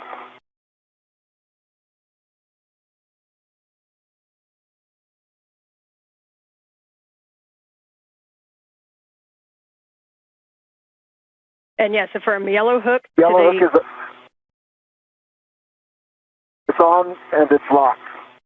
copy, understand gate closed and hook locked on the Lee tether point. You can now, It's closed, locked. all right, and then check that your red reel is unlocked. Red reel's unlocked.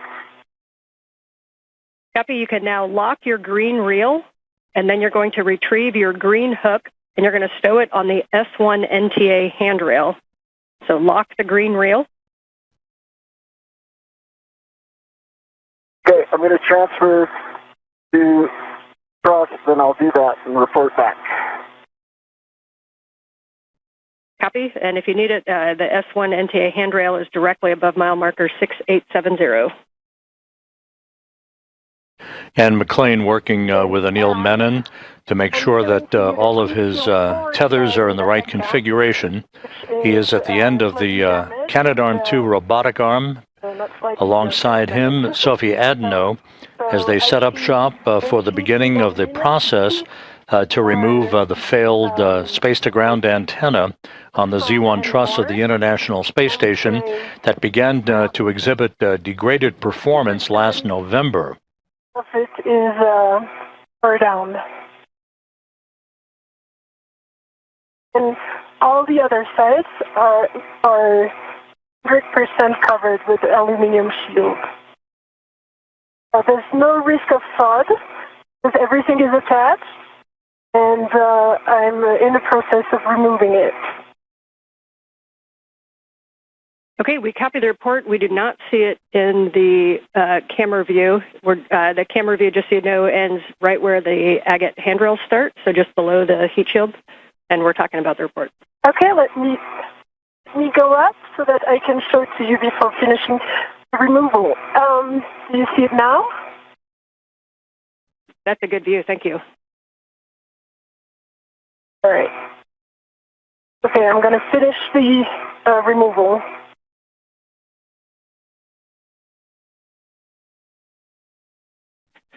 And Sophie, when you get a chance, can you tell us there's something that may be on the agate that caused that damage?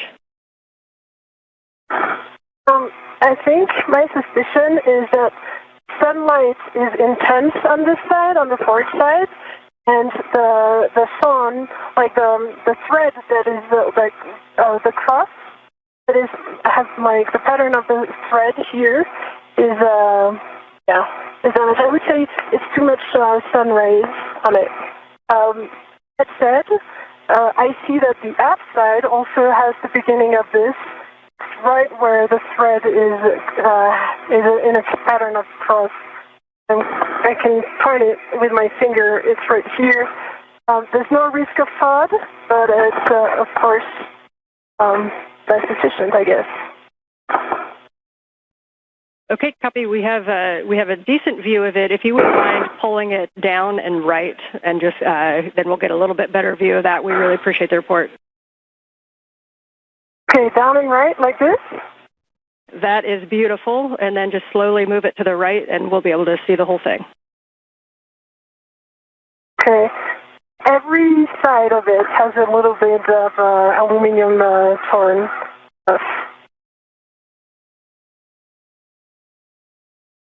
Again, the heat shield that Sophie Adenot is displaying is basically the wrapping around the antenna gimbal interface tube, the agate, as it is called. It's essentially where the electronics are located on the boom where the SGANT antenna, the failed antenna, is housed on the Z1 truss.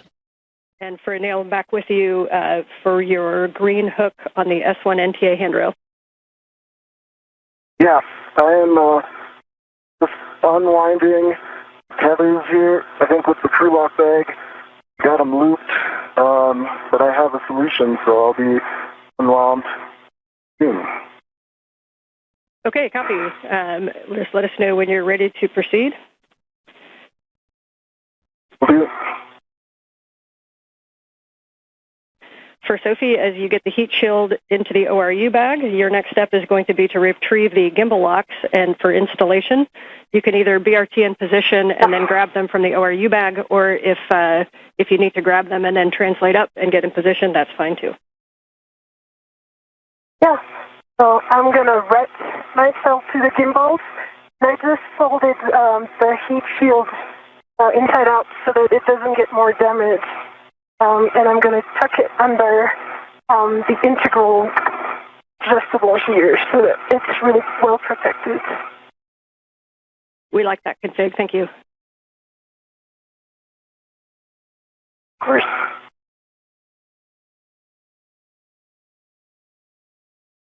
Okay, the tethers are unwound. I'm headed to the anchor point. Copy. Good work. So you'll be putting the green hook on the NTA handrail above mile marker 6870. It's just to the inboard side of the stanchion that says 07.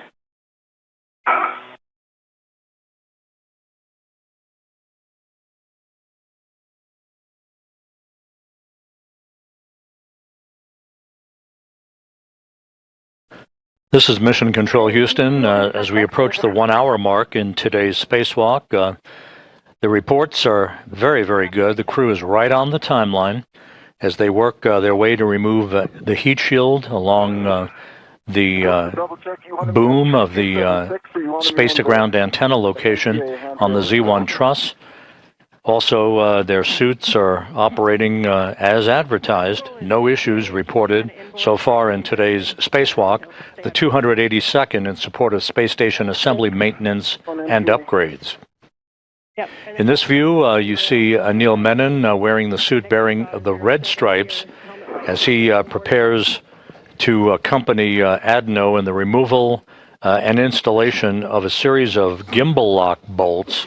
There are two sets of these bolts. The first set is 4 bolts. The second set consists of 8 bolts. They will restrain the antenna from inadvertent movement during the time that it is not only removed but transported to its temporary stowage location on the truss of the station and eventually on external stowage platform number 3.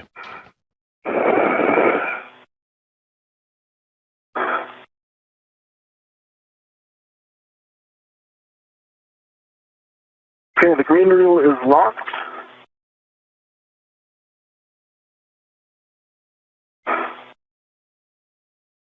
Copy, green reel locked, and you'll be retrieving the hook to the handrail and then unlocking it.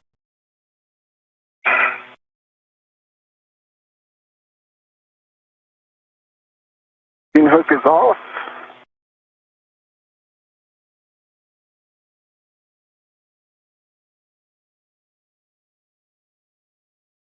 And the green hook is on the handrail.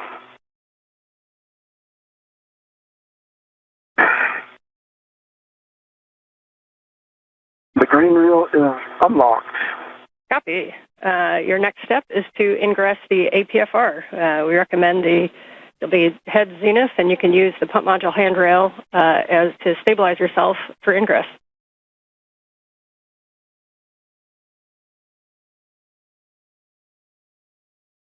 Menon finishing up the preparatory work for his planting of his feet in the articulating portable foot restraint at the end of Canadarm2, upon which he will be maneuvered back and forth in the transport of the failed space-to-ground antenna and its replacement over the next several hours.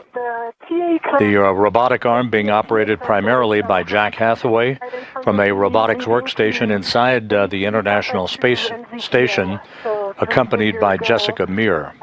I would like to reinstall it. It's right in front of my heck of view, if you see it. We see it, checking. Copy. And for your information as well, the heat shield didn't want to stay tucked in, although I thought I had done a very good job of it. No worries. You are go to reinstall that TA clamp, and just a reminder that about potential sharp edges on those, so just take a look closely and you're go to reinstall.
This is Mission Control Houston. Just to recap, today's spacewalk by Anil Menon and Sophie Adenot began when they placed their suits on battery power at 7:29 a.m. Central Time, 8:29 a.m. Eastern Time.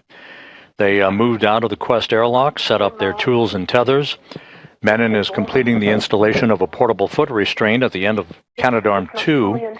He'll be transported around the vicinity of the work sites at the end of the robotic arm to maneuver the failed space-to-ground antenna to a stowage location, and then maneuvering the replacement antenna that is currently housed on ESP3, the external stowage platform number 3, on the P3 truss or port 3 truss of the station. It will be installed in a boom on the Z1 truss. That's the middle portion right in the center of the uprights of the truss of the International Space Station. There are 2 such space-to-ground antennas, the one being replaced today was installed on the STS-132 mission. Back in 2010, the replacement antenna was delivered to the station in 2009 on the STS-127 mission. And Anil, as you get into the APFR, we see about there, reminder, give yourself a good tug test, make sure you're really comfortable with your heels. Once we get moving, we won't have too much opportunity to redo those. So once you're happy, just let us know. I feel pretty happy. They feel solid. Copy. We've got a camera looking big brother right over your shoulder, and you look good there. So at this time, we'll take a glove and a half check, please.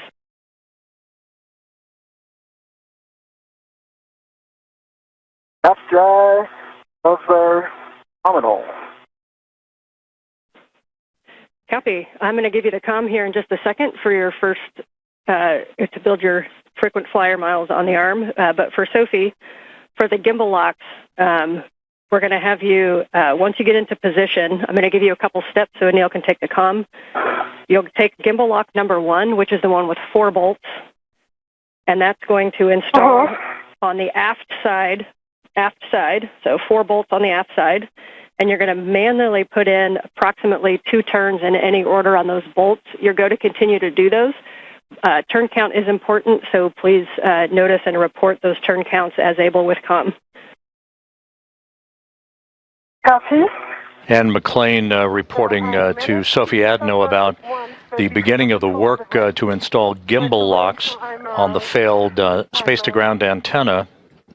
These gimbal locks are physical locking pins used to secure the antenna's movable joints during launch, installation, and today's transfer operations for the spacewalk. The GCA to the published backoff position. And Jessica, how copy? Got you loud and clear now. All right, let's do it like we practiced. I'm ready to go to the backoff position. Okay, we copy. You're ready for the backoff. We'll get set up. And Jessica Meir, working with Jack Hathaway at the robotics workstation inside, ready to move the Canadarm2 away from the truss of the station, now that Menon has planted his feet in the portable foot restraint that he installed just a few moments ago. Anil, we're going to bring you station forward, starting motion in 3, 2, 1. I see motion, good motion. I've got good clearances, as I know you do.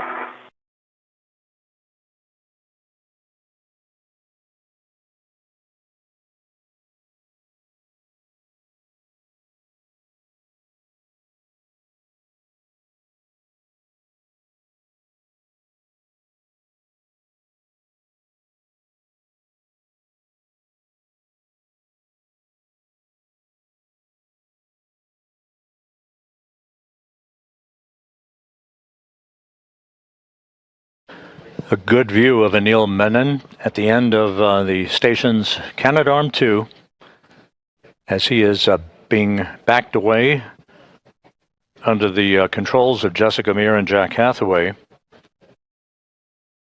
He'll be maneuvered to the Z1 truss to join Sophie Adenot for the procedures to install gimbal locks, these locking pins on the failed space-to-ground antenna before it is basically disassembled from the boom upon which it has resided for the past 16 years.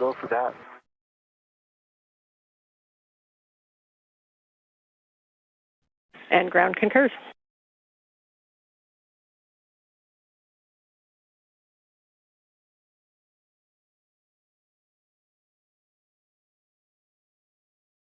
And Sophie, as you get set up, if you need to redo RETs, you can. And BRT to 003 is our recommendation. It looks like you're just about to get that in place. Nice work. I'm already BRT to 003 and working on the install of the number 1 gimbal lock. Copy.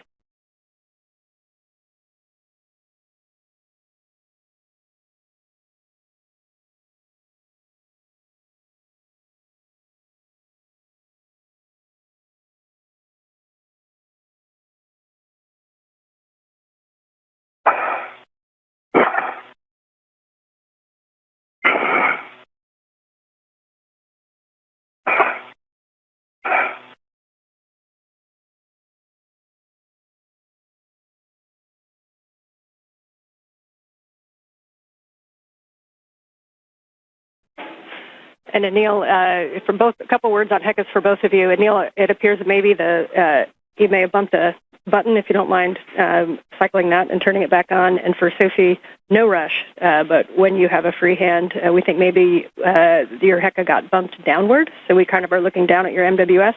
Still a great view, don't stop what you're doing, but when you have a chance, we're going to move that back up. And then my green light was on, but I'm power cycling it. Copy, thank you, good info. Copy. And Anil, this is Jessica. Are you ready for the maneuvers to intermediate through Z1 back off? Anil is ready. Okay, that'll be about 3.5 minutes. Starting motion in 3, 2, 1.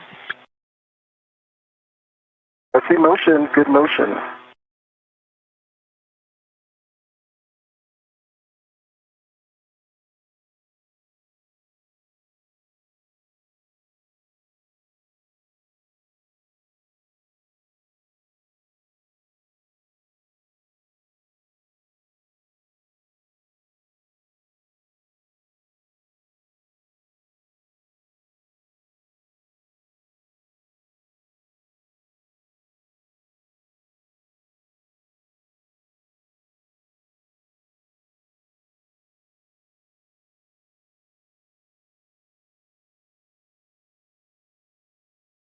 Once these 12 gimbal locks are installed, these locking pins to prevent any inadvertent motion of the dish while it's in the process of being removed and transported to its temporary parking place. The actual release of the failed antenna will be through 4 bolts that will be driven by Adenot with the assistance of Anil Menon. 4 bolts holding that space-to-ground antenna on the boom of the Z1 truss on the station. I think I'm going to have to wait for Anil to install it. And now what I see is that if I put the 2 bottom ones, Charlie and Bravo, into their location, then the 2 top ones are too high.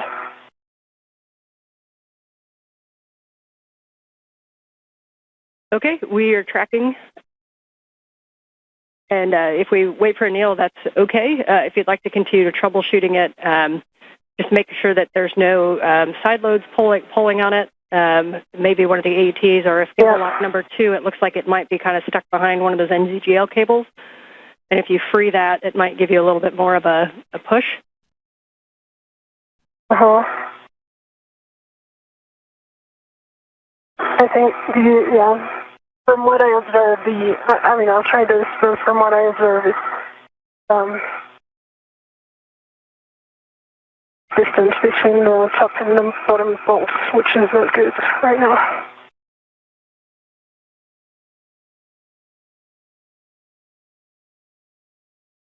When I get there, do you have suggested solutions? Yeah. So ideally, if you could get a hand to the key handle to try to change slightly the alignment.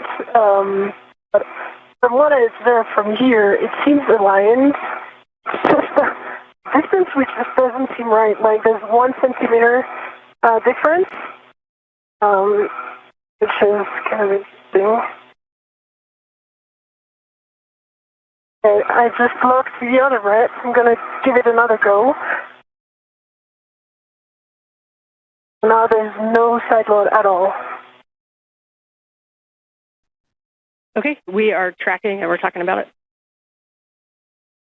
Okay. And can you, for my purposes, can you remind me what bolt you're looking at? Charlie Bravo and Delta Alpha.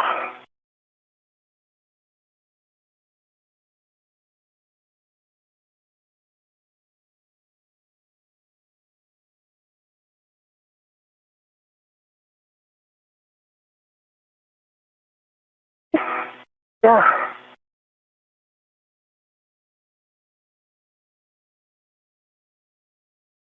What would be easier then is I would take care of Charlie and Delta to check the alignment, and you would take care of your side, the starboard ones, which are Bravo and Alpha. For now, either I align the 2 top ones or the 2 bottom ones, but I cannot do the 4 there. Copy. And we copy, Sophie. We're talking about it also.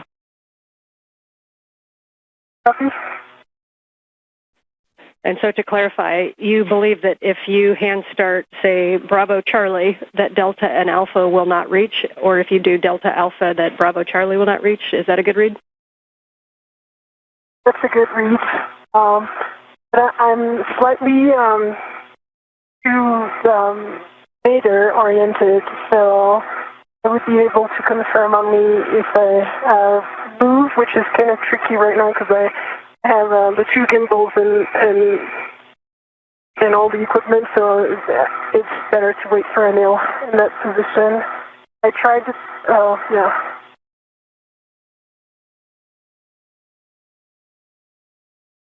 Okay, we copy.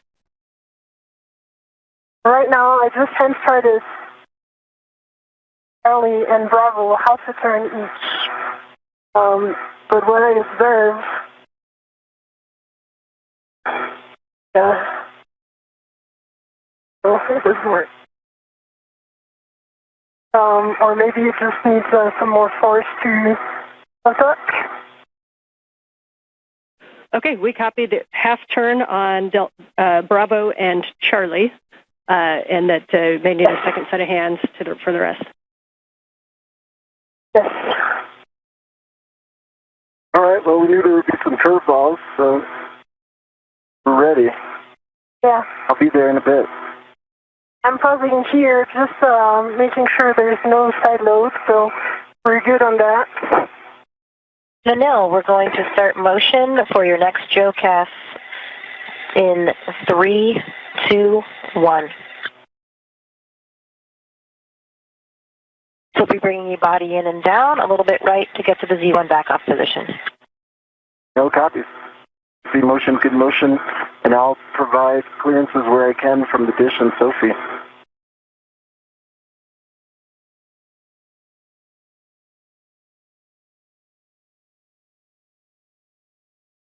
I see the day is coming, so I'm going to turn my visor.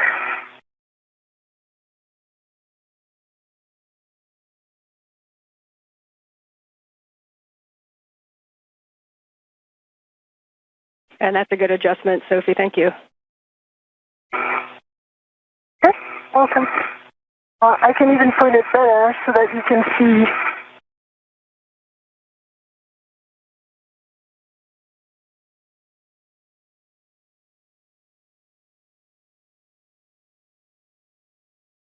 I have a very good view of Anil, of the arm, of the SASA antenna.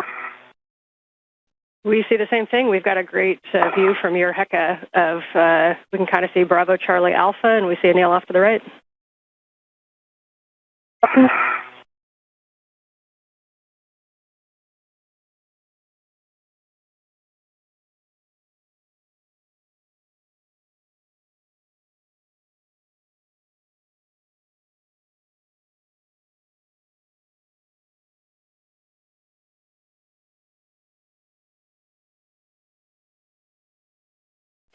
And Sophie, if you're able, we understand half turn on Bravo and Charlie. If you're able to go to the full 2 turns, we think it'll be a slightly better config for those 2 bolts. Copy.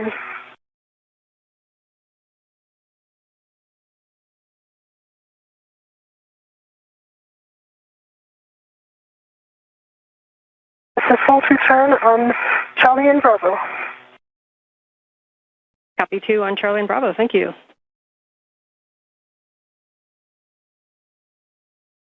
It was awesome in your menu. Thank you.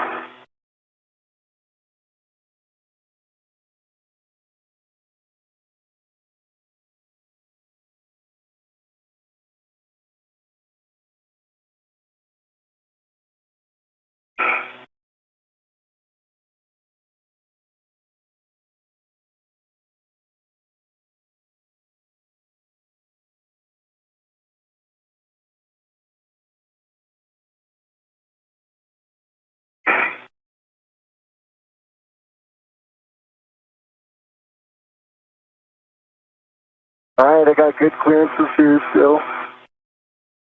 Yeah. Excuse.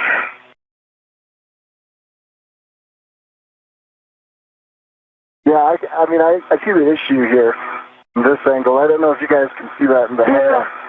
Basically, it's Way too low. can you guys see the HECA? As you said, Ann, a picture's worth 1,000 words, but I can describe it. We have both of your HECAs. We're not quite close enough with your HECA, Neil, to make out the detail. We can see Sophie's pretty well. Okay. I think what I'm seeing is the scan body where she's trying to soft lock. It seems like it's about 15 degrees angled away from the gimbal lock. The gimbal lock seems like it's in the right place. Like it is parallel with the boom. So that when you get to the scan, it angles off from it. Let me see if I can turn some. Yeah. I mean, what I observed from here is as if the antenna was too tall. Yeah, that's a great description, and we see the same thing on the helmet cam. We're talking about that. I wonder if it would help to position the forward side as well. Well, if I can get also the antenna moved purely. This is Mission Control Houston, 1 hour, 21 minutes into today's spacewalk. Anil Menon at the end of the station's robotic arm, along with Sophie Adenot of the European Space Agency. At the work site, you're looking in the foreground of the failed space-to-ground antenna that began to exhibit degraded performance last November with an inability for it to gimbal or track properly the Tracking and Data Relay Satellite System network for high-speed communications of data, voice, and video. It is stuck basically in what is called the birdbath position.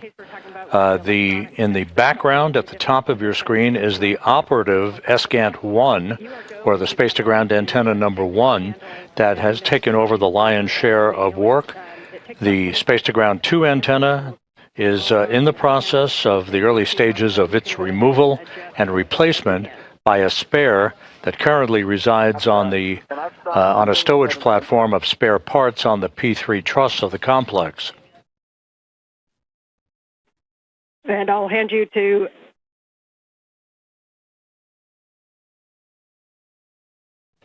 The two spacewalkers are in the process of attempting to install two sets of gimbal locks.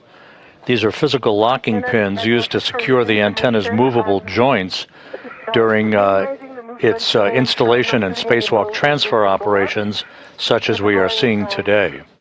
Yeah, I'm trying to not reposition myself. That's it.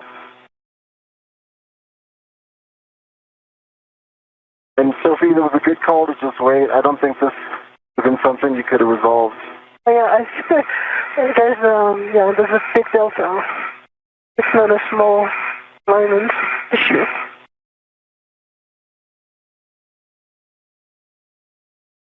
And Anil, we are at the Z1 backoff position. As you know, we're ready for the GCA to the bolt access position on your go.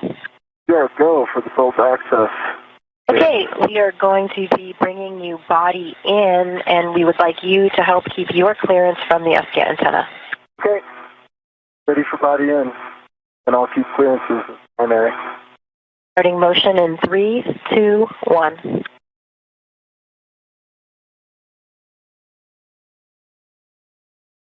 I see motion and good motion, and I've got good clearances. I've got a meter from the T-handle, the hand extended.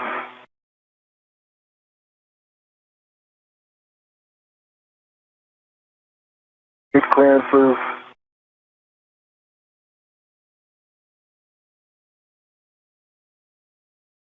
I'm good. I've got a meter distance. I'm personally moving my body in 8 air, so I've got good clearance.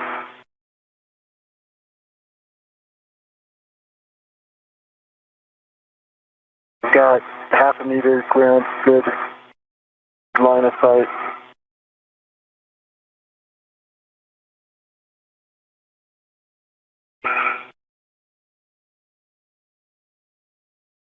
We got good clearance. And I cannot see anymore the SASA antenna, so I cannot check anymore. You have clearance on the SASA. Copy. And I've got good clearance from the SGANT. Got it. Good foot. And I can move my body even more. I've got good clearance from the boom.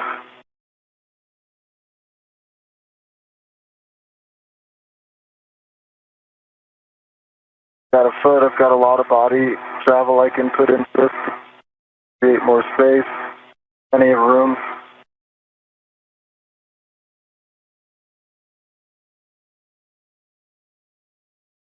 Got plenty of room. Yeah.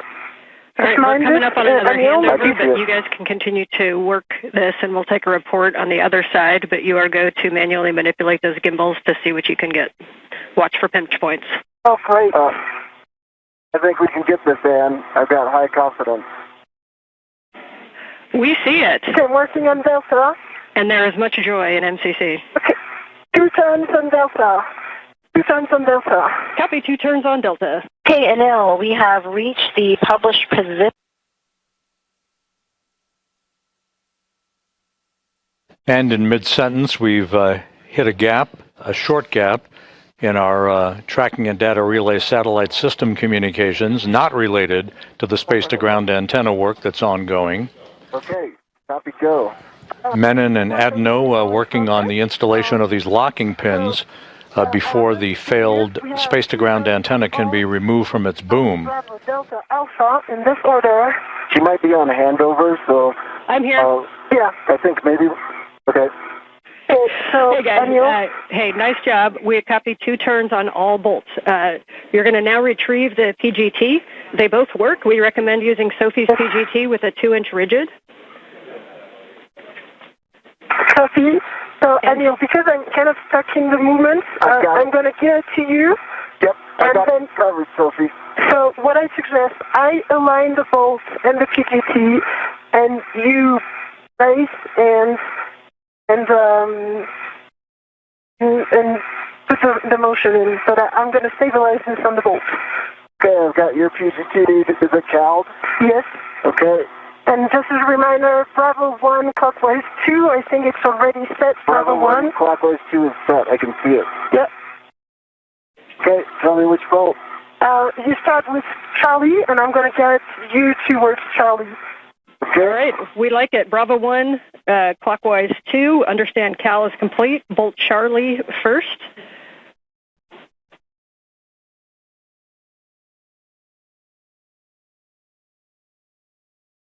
Charlie first. Okay.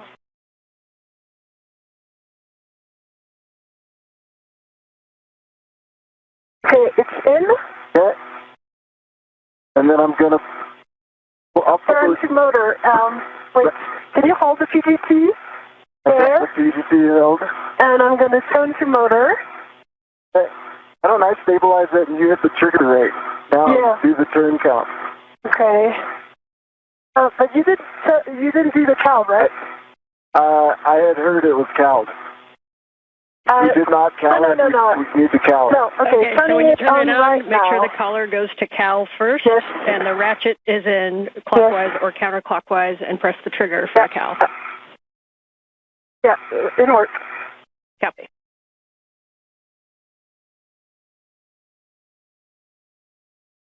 We'll CAL it and give it to you, Sophie.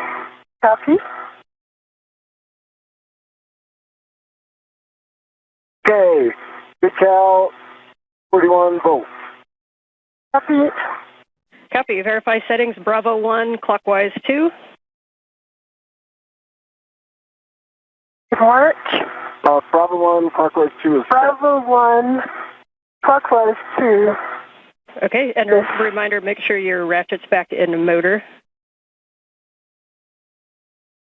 Ratchet is in motor. Confirmed. Okay, you are go to drive Bolt Charlie. Okay, Anil, can you, do you have access to this PGT? For me, it's, I'm not in good position right now. I'm going to turn like this. That's the PGT. We have the LED test right now, so clockwise 2, sorry. The collar is out of Cal. Yeah, we are now in clockwise 2, Bravo 1, clockwise 2 confirmed. Okay, I'm pressing. Can you activate the trigger? I sure can. Are you going to All do right, the count? reminder that turns are very important, so if one of you can give us the count at the bolt.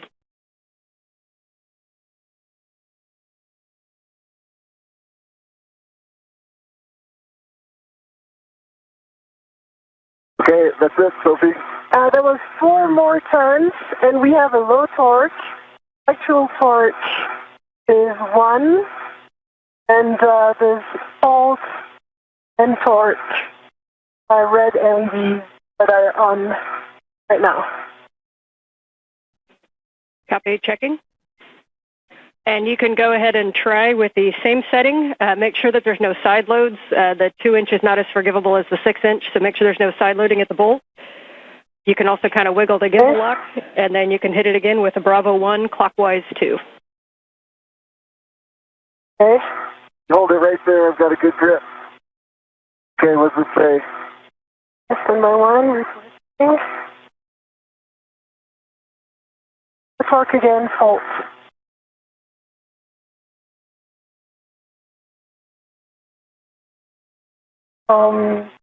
There was initially I had 2 hand turns, and then we turned 4 turns, but 6 total, and low torque. We copy low torque, and we copy that you did got no additional turns on that second one.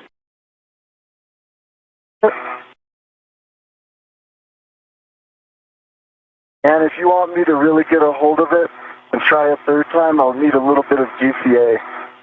I can do it. Yeah, we do think you guys can decide if it's GCA or if Sophie needs to reposition. We do think that that the PGT needs to be braced a little bit harder, so maybe clocking it down so that the PGT handle is directed nadir more towards Sophie or in a place where you can have 2 hands on it with your BRT. If you don't think that's going to work, then we'll look at GCA. Okay, Sophie, you can help stabilize it, but it's just barely out of my reach to give it like really strong hold. Okay. So then I need to reposition. And it's going to take a while. Would it be easier for me to just GCA in? What do you think? Yeah, it's up to you. Do you think moving the handle to point down towards Sophie would do anything? Okay, just evaluate this. Okay, let me try. Right there. Get you set up. No, it's where your hand is, overtalking Sophie, again. should help. It should kick to the handle should kick to the right. So the side that you have your hand on, if you could get a strong hand there and manage that kick, that might help. I can help stabilize it. Yeah, it's also low torque. So no more turns. I tried it 3 times. Could it be a cal problem? That do you want us to recal just in case something went wrong? We do not think it's a cal problem. Standby 1. Okay.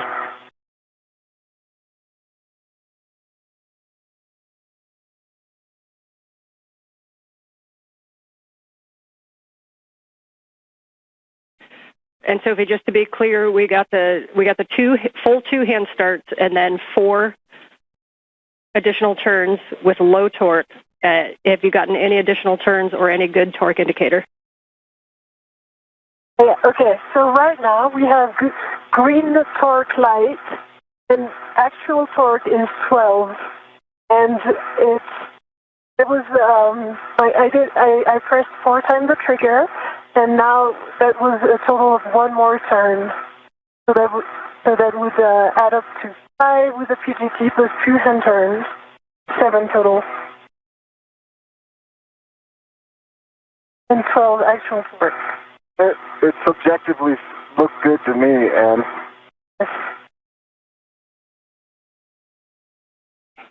we're double checking that. We think that's a good bolt, but standby 1. Your next one after this is going to be Bravo if you want to start thinking through that. And with that, we have a good Bravo, bolt on Charlie. I can do. We're calling Charlie good bolt. You're going to Bravo, which is starboard aft.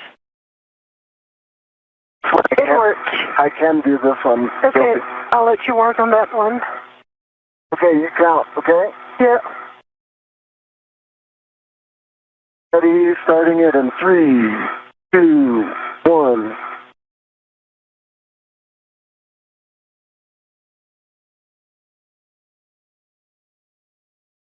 That's 4. Does it say?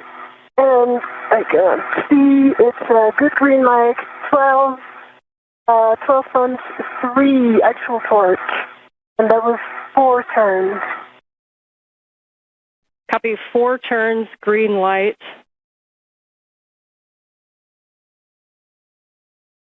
We're checking.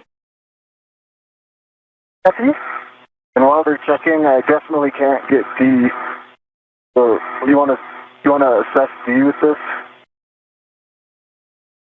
In work. All right, we're going to call that a good bolt. Yes, I heard you guys talking about Delta. You are go to drive Delta, Bravo 1, clockwise 2.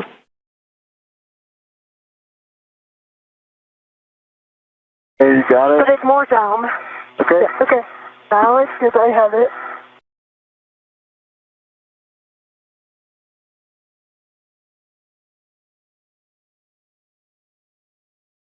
Okay. I can help you stabilize it right there. Okay, ready? I'm starting in 3, 2, 1, go.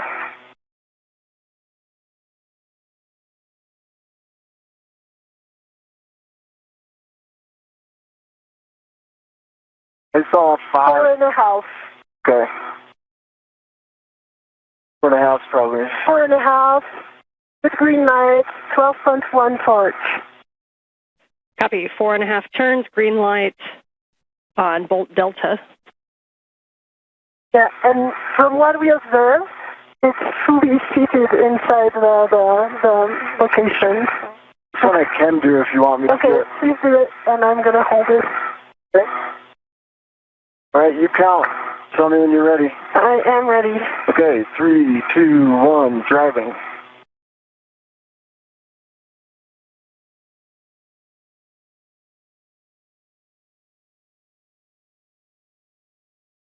And 3/4 on this one, and I see good green line, 12.1 torque. Okay, 4 3/4, 12.1 torque, green light, and we'll hold there for a second. Just a reminder between bolts, do me a favor and wait for a go. We've got to do math down here. Copy. So let's, Anil, for us, while they are doing their math, let's stow the PJT and see what we can do for the rets on this one. I also see a loose ret coming right in front of you. Is that intentional? That's intentional because I didn't want to have some side loading. Okay. I have 2 loose rets. Okay.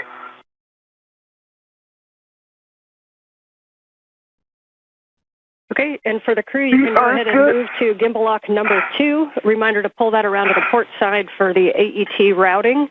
Yes. And you can get that one. You can manually start all 8 bolts in any order, manually start 2 turns on gimbal lock 2 while we work to confirm the config of gimbal lock 1. So, Anil, copy, Anne. Good copy. Anil, can I, before doing that, please, can you release this AET and unlock it? It's going to go back to the bag.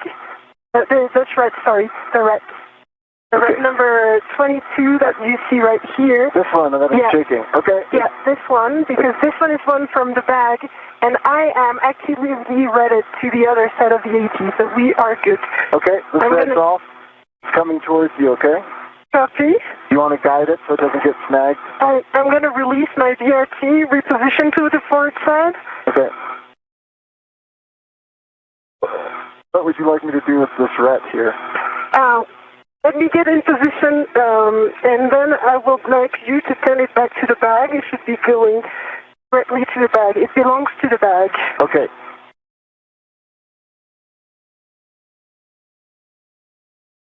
Good job on those bolts. What? Good job on those bolts. It didn't start well, but yeah. If I could speak French, I'd say straight in. All right. Okay. So let us observe what the bag is. Can you? Okay. It's on your camera. Yeah, I see that. Okay. I can actually fix this. There we go. There we go. That's good. Do you unlock it so that it retracts? Unlocked? You want me to let go? Let go to the bag. All right, it's in the bag. It's in the bag. Hold on. All right, now I'm going to go around. And there is a gimbal lock right above your head. Wait 1 second. Yeah, I am waiting 1 second. I will move over. I've got control. You got control. My hands are on the agate handles.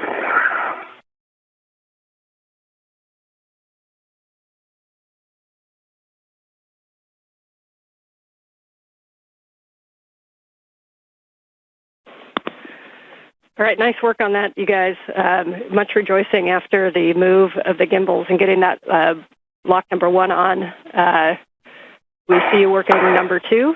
And again, just a hand start on each one of those bolts in any order. Copy. I'm working on my BRT for now on the forward one. This is Mission Control Houston. And just do me a favor. 1 hour, 42 minutes into today's spacewalk. That you get into them, that'll help us. As you watch the work of Anil Menon and Sophie Adenot outside of the International Space Station, Menon, his feet planted at the end of the station's robotic arm, wearing the suit bearing the red stripes. Adenot is in the unmarked suit. They have completed the installation of the first quartet of gimbal lock bolts. These are physical locking pins to make sure that the space-to-ground antenna, the failed antenna, does not inadvertently rotate out of their maneuverability capability. during the transfer to a temporary parking place and then to a stowage platform on the P3 truss of the International Space Station. The same will be the case for the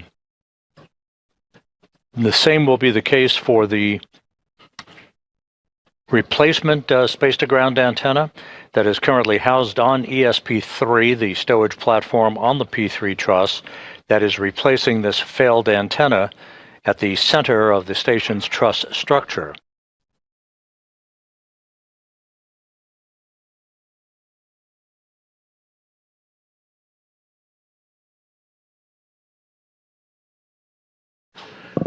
The crew is continuing to work just about on the timeline. The first order of business, of course, the removal of a heat shield at the base of the boom upon which the failed space-to-ground antenna resides. Now the installation of these locking pins to restrain any movement by the space-to-ground antenna dish during its transfer to its stowage location. This will be followed by the removal of the antenna itself and Anil Menon carrying the antenna at the end of the robotic arm to to the external stowage platform number 3 on the port side of the International Space Station. The station and its crew members are currently traveling 260 miles above the Earth, moving from northwest to southeast, about to move directly over the Cabo Verde Islands. So that's 2.5 turns on Gulf. 2.5 turns on Bolt Gulf. 2 turns on this one. Sophie, which one's this? Foxtrot. Let's go, Anil now to Echo and Hotel. Second for to the hotel? top one, yes, affirm. It works. She's directing me. We haven't put the turns in yet. Yep, and Anil, I see you on Echo. And Sophie, I see you on Hotel. Yeah. 3 turns on the Hotel. 3 turns on this one. Yeah. Okay, understand. 3 turns on each. Please stop at 2 turns on the hand start bolts. But we got 3 turns on Echo, 3 turns on Hotel. And now you work on Kilo, Anil, and I work on the mic. Yes. Yep, and we can see Mike and we can see Kilo. Okay, that's 2 turns in the house on Mike. 2 turns on Mike. No, 2.5. Turns on this one. Hello. 2 turns on Kilo, 2.5 on Mike. Yes, now working on Juliet and Lima. 2 turns in the house on Lima. 2.5 turns on Lima. And a reminder, we want about 2 turns. And go ahead, Anil. Yes. 2 turns on this last. Juliet. Thank you. Glad you got them memorized. I can't see them. I can see them. And Fox, did we get Foxtrot? That's the one that's closer to Anil. And that one was track in 2 turns. We can go for the PGT. Yes. Let's go with yours, Anil. Hey, get my PGT now. It's already cowed. Okay, It has 41 volts. We think Sophie's PGT with a 2-inch rigid might be easier. You're welcome to use either. The first bolt is Bolt Foxtrot. Yeah. That is the one that is, yep, Sophie can see it right there. It's closest to you, Anil. It's one of the bolts that goes to the SGAT, so it's the lower one on your right. Okay, I'm going to guide Anil on the bolts. I have good view, and I'm aligning these. It might be right about yours being easier just because... The 2 spacewalkers are working in tandem to complete the installation of these gimbal lock bolts. These are physical locking pins used to secure the antenna's movable joints during its transport. In this case, it's transferred to a stowage location once it is removed from the boom. This is the failed space-to-ground antenna that the 2 spacewalkers are working on at the moment. We are 1 hour, 47 minutes into the spacewalk. Everything is proceeding on schedule. And we got Bravo 1 clockwise 2. Yeah, Bravo 1 clockwise 2. We are happy with that. Bolt Foxtrot. Okay, I'm on Foxtrot, right, Sophie? Yes, you're on Foxtrot. Let's go. 1, 2, 3, you count turns, okay? Yes.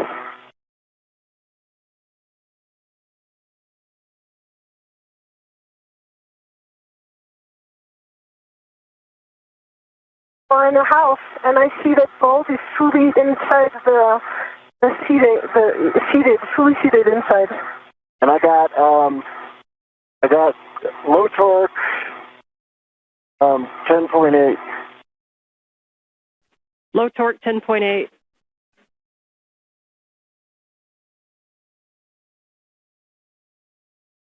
Okay, let's hit that bolt one more time. Just reminder, try to be in a real good bracing position, no side loads. If you need to wiggle the gimbal lock at all, this first bolt might have a tendency to side load more. And bolt Foxtrot. All right, I hit it again, and I got good torque, green light. Only turned maybe an eighth of a, I don't know, it could have been 0, but it's at 11.9. A really small turn, basically, almost nothing. Okay, we will move to bolt Gulf. Bolt Gulf, that's the one closer to Sophie on the other side, while we let MER determine what 4.5 plus an eighth is. All right, I could do this one too, Sophie, if you want. Okay.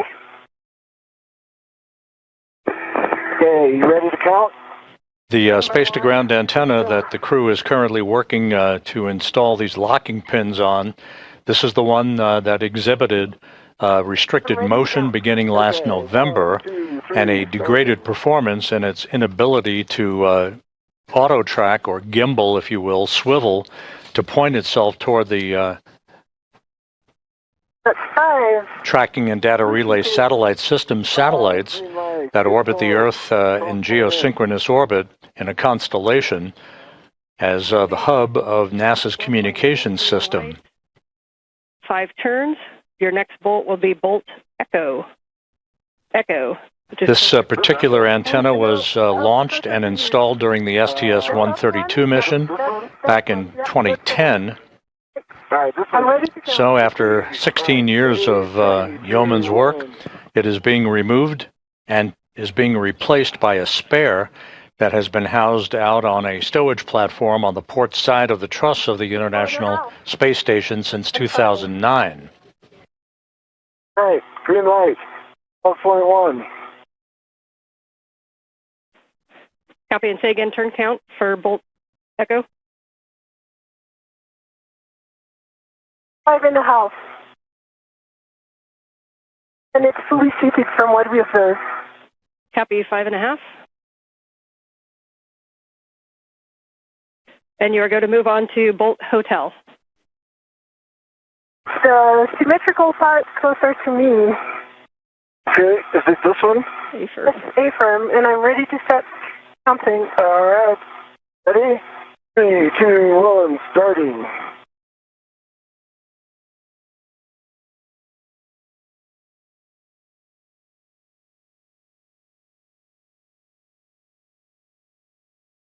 Five and 3/4. Green light, 12.2. 5 3/4, 12.2 green light. Copy for bolt Hotel. Can move on to bolt Kilo. Kilo is the one closest to you, down. Yep. That's it. And I'm ready to count. Hey, 3, 2, 1, turning.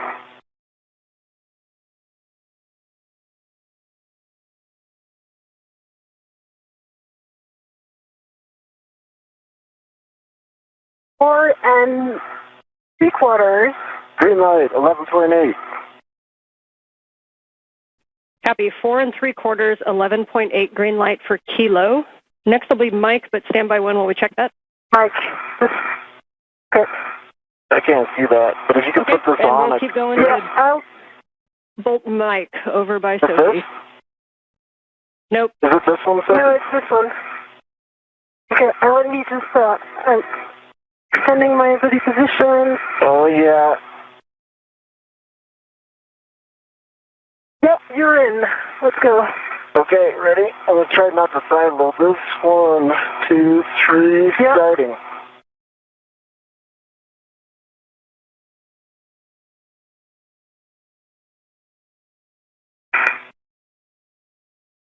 4 3/4.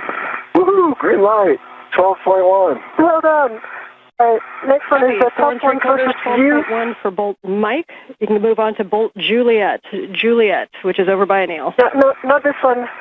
Yeah, the one closest to you, that sense. Okay. Ready, Sophie? Ready. 3, 2, 1.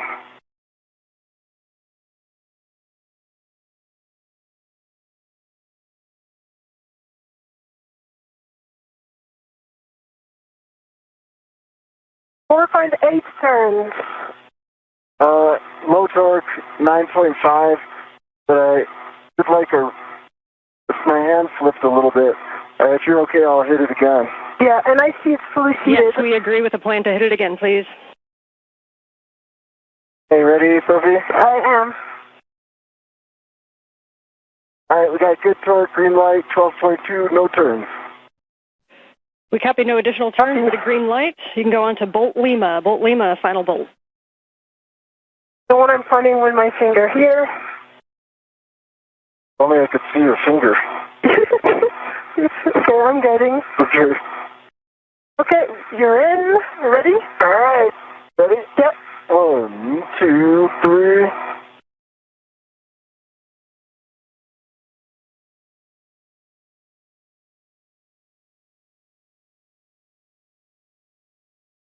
It's 5 turns. Lights, 11.4. Copy, 5 turns and 11.4 green light. Nicely done. Folks are going to discuss that down here for a little bit, but at this time...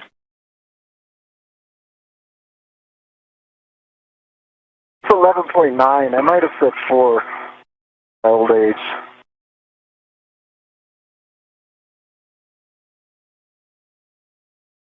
What we observe from here is that all bolts are fully into the golden part. Okay. They look all the same. So Sophie, at this time, first you guys can stow the PGT, and then we're gonna. I have a task for each of you. Anil, we'd like you to do a wiggle test and take a look at the gimbals. And you kind of got to move it before. Let us know if it moves at all. Sophie, once you stow your PGT, you can remove the AET from the gimbal locks, and you'll be stowing that on the starboard aft agate handrail.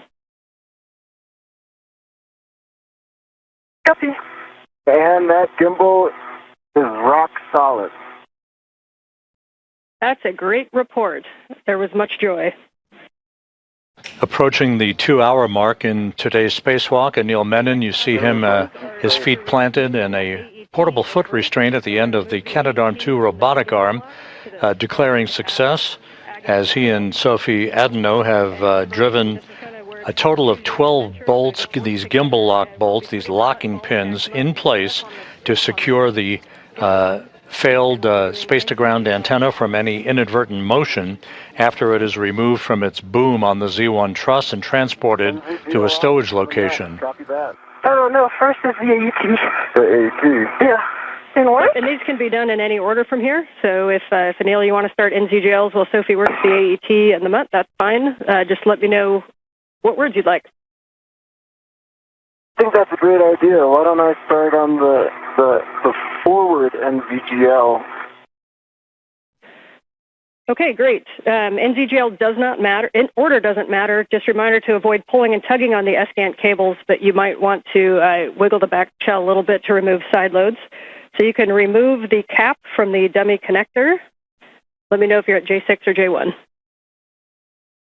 I'm at I'm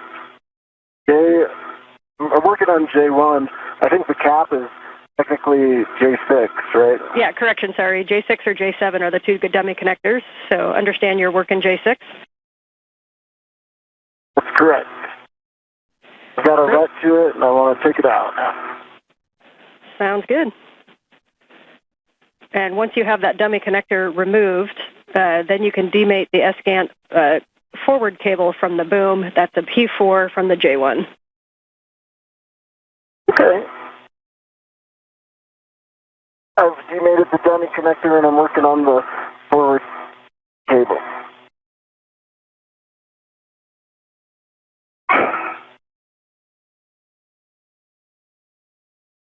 just over center now, and it's off. The O-ring, there's a pink O-ring in the plug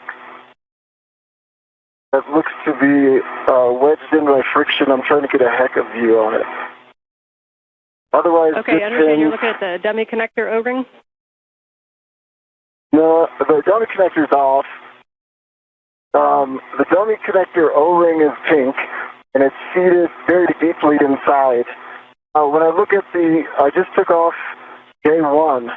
When I look at the receptacle for J1, the plug seems fine. If you look at the plug here in the HECA, that there is a pink ring that looks like the same O-ring that should be deep in there, but it's come up. So it's half in, half out. It's friction fit in there now. Can you see it in the HECA? I feel like I could probably push it in with the right tool, or I could ret to it and take it out. Okay, we are discussing. We don't have a great view of it. Can you see it? Okay, I can get you a good view. Let's see. Okay. If you can give me a progressive taxi to the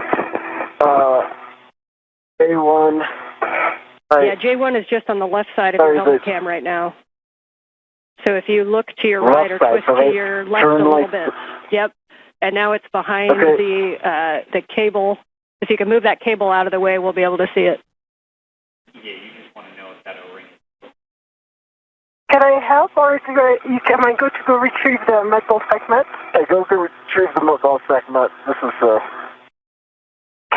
analysis thing. And Anil, we can't quite see it because of the shadowing. Can you confirm, is the whole thing offset but symmetrical, or is it angled inside of that connector? It's angled inside. Gosh, I wish I could get you a good view. It's like my helmet's right there. All right, I will just describe it. Oh, I'll be quiet. Let me know if you need more words. We like that. Thank you. We like your voice too, but we appreciate the time to think.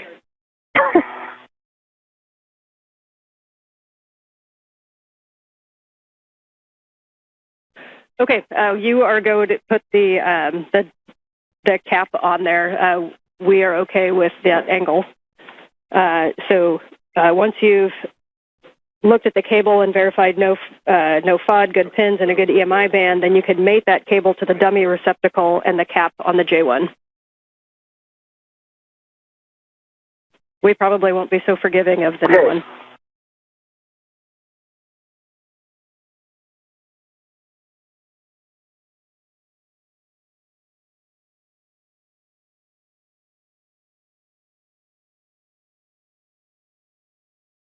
And I think there may have been a miscommunication. The J1 receptacle side, doesn't it stay on the boom? So, okay, and say that one more time. Like when we bring in the new one's going to attach its NGL to this back. Okay, you're talking so the J1, so the O-ring is in the J1 connector that's on the boom, is that correct?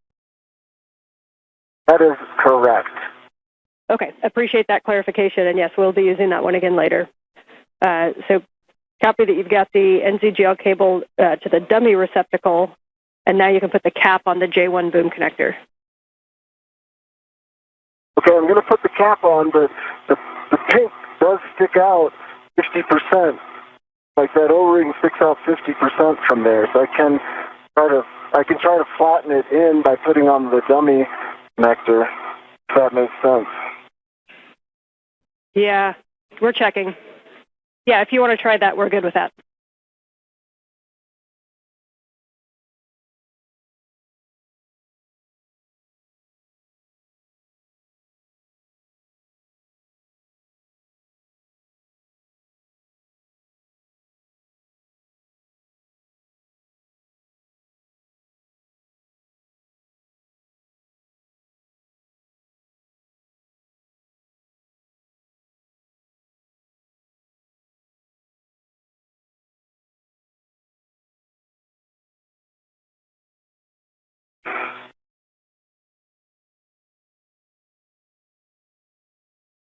This is Mission Control Houston, 2 hours, 3 minutes into today's spacewalk by Anil Menon and Sophie Adenot, the 282nd spacewalk in support of space station assembly, maintenance, and upgrades. The crew well into the work to remove a failed space-to-ground antenna from its location at the middle of the backbone or the truss of the International Space Station on the Z1 truss. They have installed a series of locking pins, or gimbal locks as they are called. The next order of business will be the actual releasing of 4 bolts holding the failed space-to-ground antenna in place on a boom on the Z1 truss. Copy.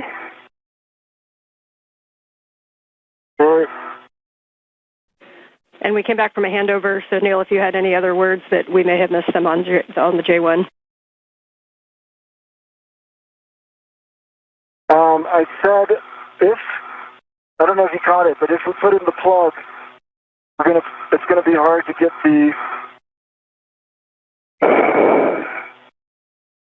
Sorry, I went to go get something, and sorry. If we put in the plug, it's gonna be hard to get that pink rubber O-ring out again. But if the decision is to take it out now, it's partially out, and I think I could get it out. So I'm just verifying that you want the plug in and attempting to flatten it in there. Okay, we understand. We're talking it.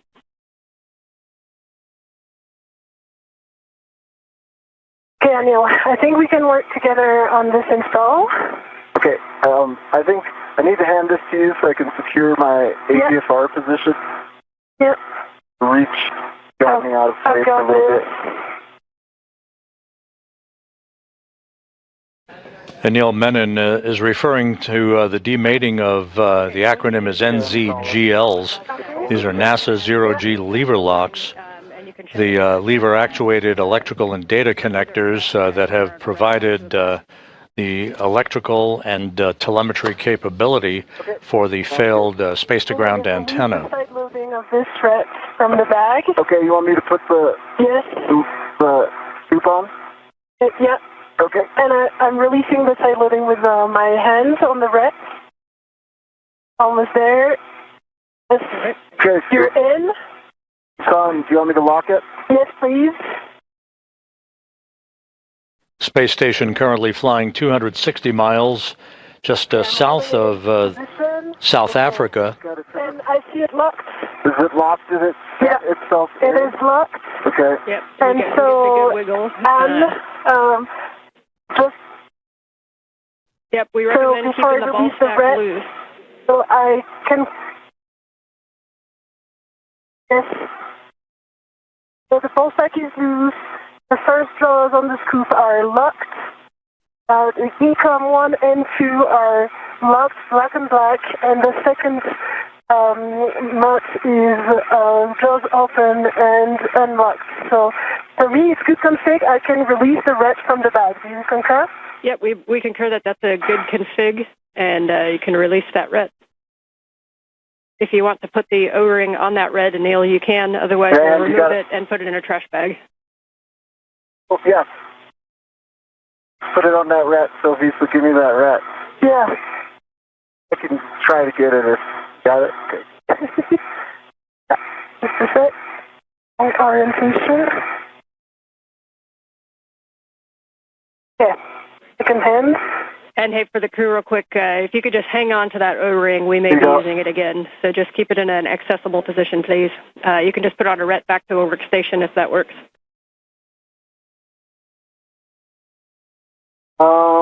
I should keep it on my person then. Okay. Okay, we like that plan.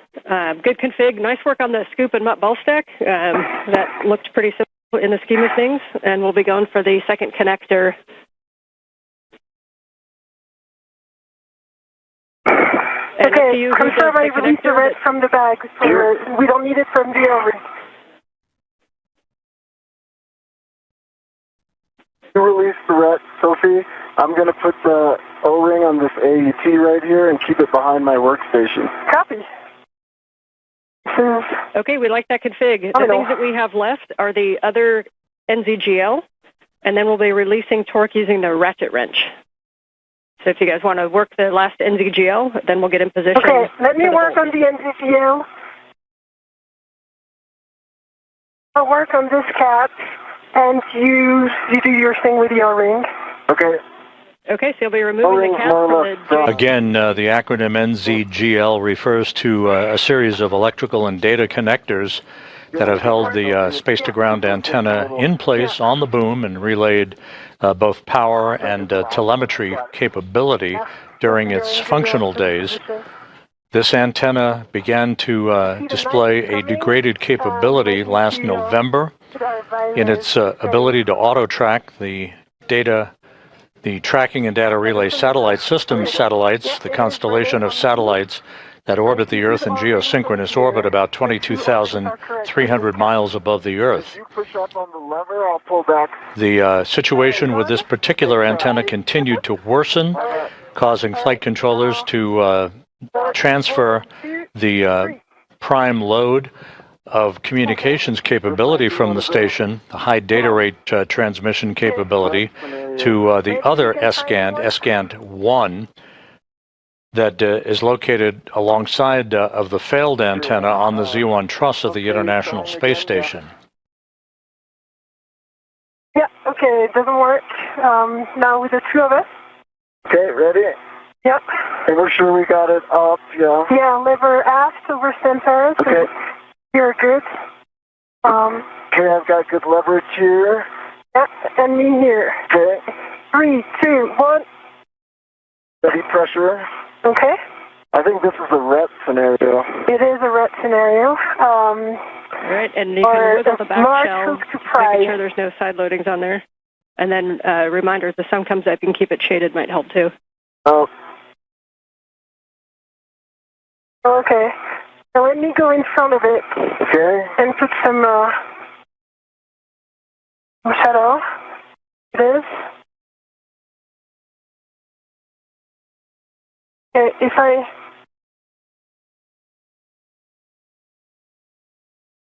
try like this? And I'll wiggle the back shell.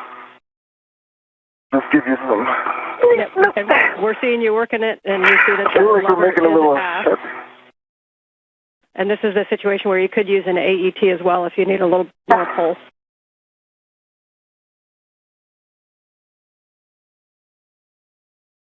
I think we, why don't you put the large trick on the backside and see if you can... Try? Yeah, see if you can push out.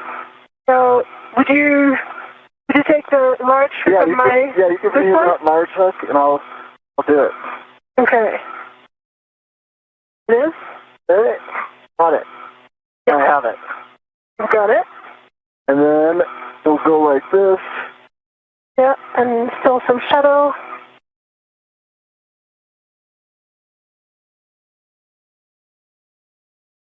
Okay.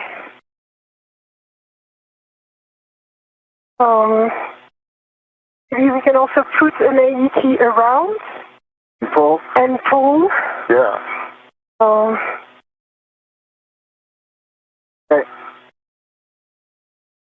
All right. Yeah, so our ideas down Try here is one you more could put time. an AET yeah, down. and I'm going to help you push like this. Oh, 1, 2, 3. Stand by one. Okay. Stop doing that. Yep. Just want to be sure I'm not doing something stupid with my gloves. We're good. Gloves nominal. I see it moved from 1 millimeter on this side. Okay. Did you see it move as well on your side? Not significantly, no. Oh, okay. So? Like, if the blue line doesn't match perfectly, so I think... Yeah, that's normal. The blue line never matches when it's mated. Okay. As you guys are working this, our thoughts down here is there's some keying in there that it could be caught on. So a couple options are to tap it with the hook, just kind of dislodge that. You can also use an AET to wrap around and pull it.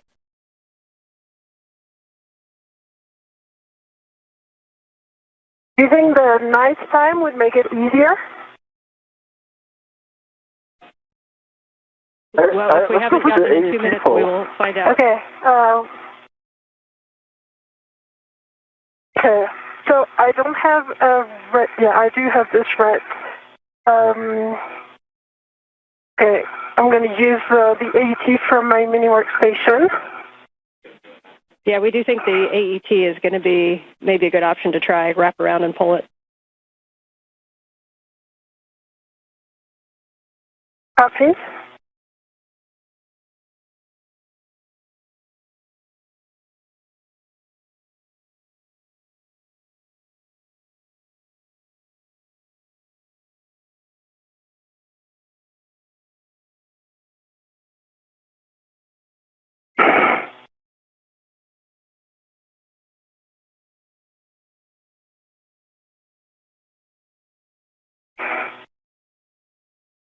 No, I think it's going to be faster to use the AET from here.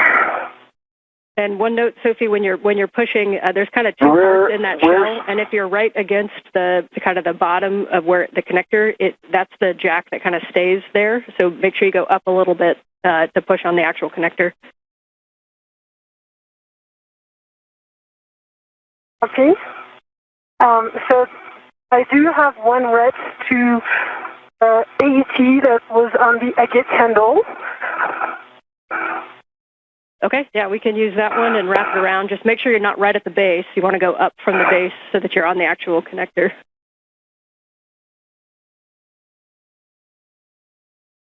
This is Mission Control Houston. Once again, the conversation between spacecraft communicator Ann McClain and Sophie Adenot, as well as Anil Menon, referring to the current tasks of demating a series of electrical connectors that have held the space-to-ground antenna in place on its boom on the Z1 truss of the International Space Station.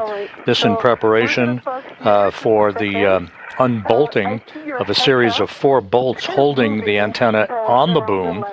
That will be the final task in removing the failed space-to-ground antenna.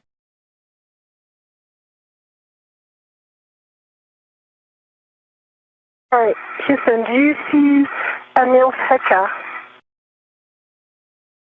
We do see the Heka. We see a green light, but we don't see his video right now. Got a little bit of play in it. No, I mean, look in my Heka. The Heka view, I'm going to show Anil's helmet. And Okay, there's some play here. Okay. And we'll talk about that if you want to keep working the connector. And it's kind of significantly going to the right. They're going to look into it.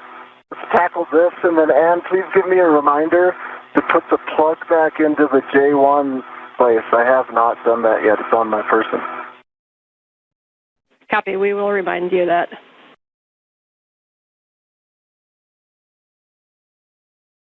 All right, let's see if we can tackle this one. Yeah, I'm just removing the AET from the agate handle, but I don't know why it's a bit stuck right now. All right, while you do that, I'll put this plug in.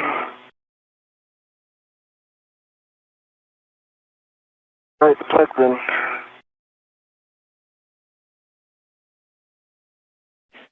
And you guys had mentioned it, but we want to make sure that handle is fully thrown aft, and that you didn't sense any damage or weird sensation when you moved that. Is that correct?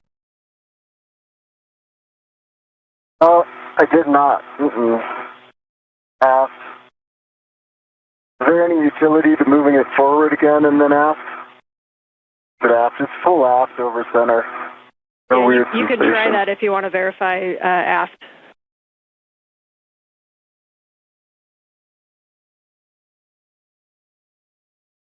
Okay, you have one AT, and this it is still attached to the other part, so maybe we can use it like this. Okay, I'm going to put this waste feather here. Okay, so let me do it then.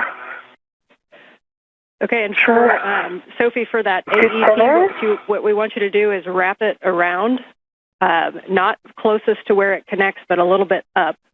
Sort of just below where you check over center, and then you want to try to pull that.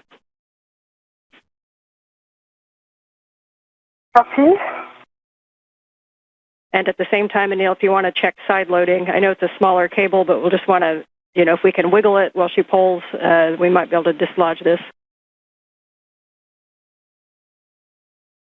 Okay. Around this place, do you see what I...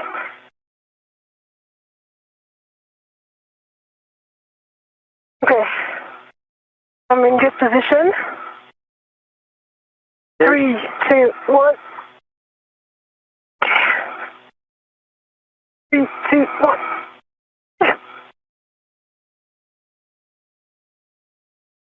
Okay. See if I can, Yeah, you do this and I do the... Yeah, let's do that. Okay, we change this. Maybe it's going to be better for you to take this 2 sides. Okay, I've got it.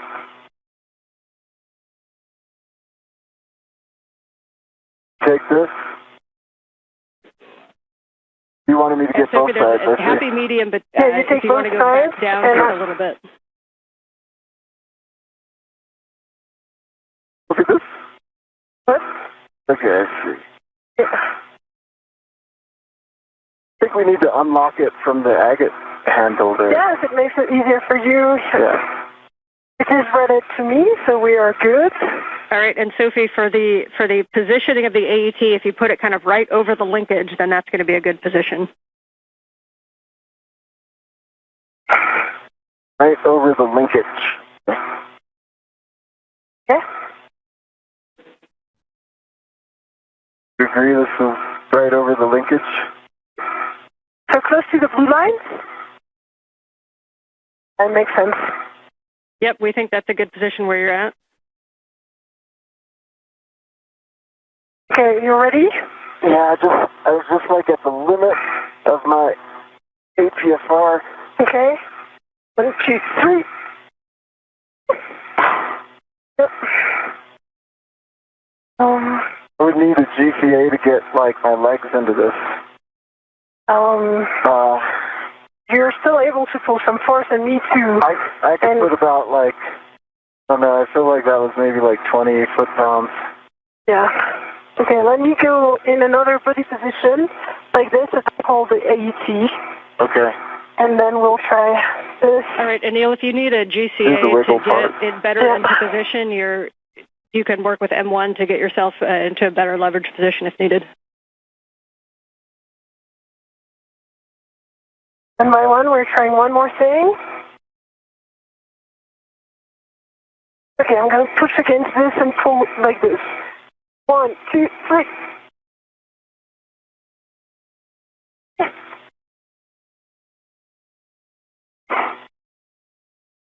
Alright, I feel like we tried to... I'm going to talk to M1 while you continue to work on that. We're good with that plan. Jessica, how copy? We are with you on 1 or no? Okay. Basically what I'm trying to go is head up about 30 centimeters. That should give me a better leverage position where I can use my legs to put some force into this. I've got very good clearance, body right, and from the agate handle I can lean back a little bit as you do that. Okay, maybe I can look a little bit as well. I tried again once and it didn't work. I'm going to pose right here.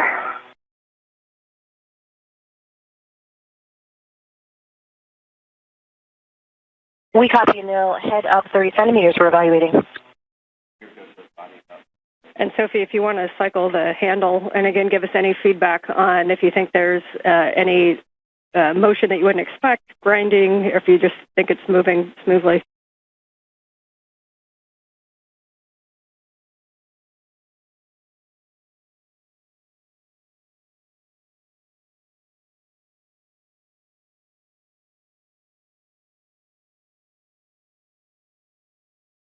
I don't brakes are off. So, you just around.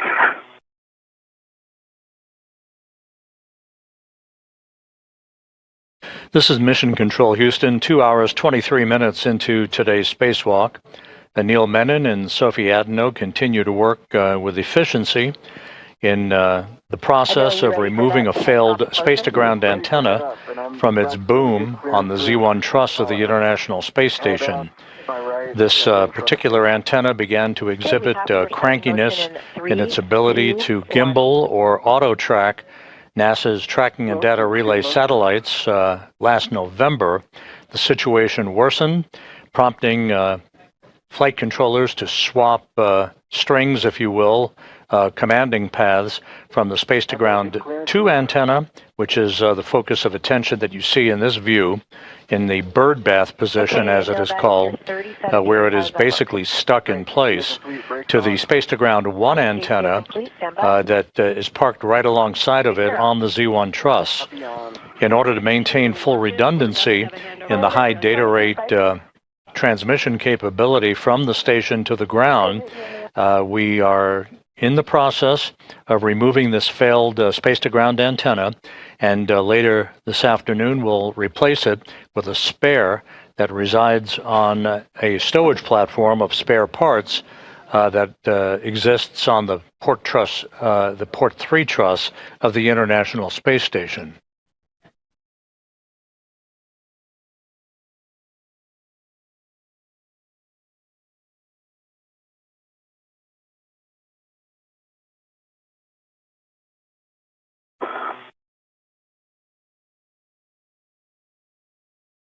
Okay, I'm going to do the pry technique as well as you pull. Okay.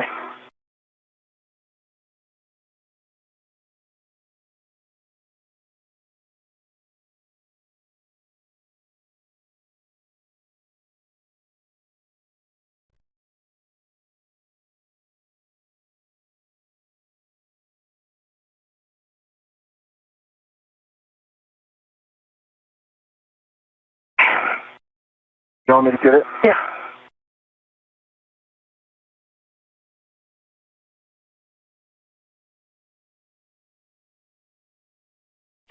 One thought for the AET, if you hook it back to itself on the D-ring so that instead of two free ends, you form a loop, and then you can put your hand inside of that loop and you may be able to get more leverage on it. Great idea. I think I put, by the way, I think I put maybe like 40, 50 foot-pounds into it with no joy. And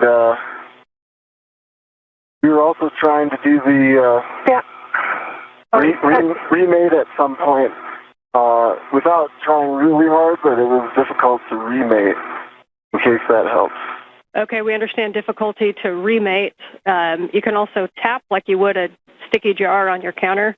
You can kind of tap with a ret around the circumference of it. We're obviously still talking some options, but you guys are going to just continue working it. Okay. Okay, 1, 2, 3. Oh, we did it! Yes! Yay!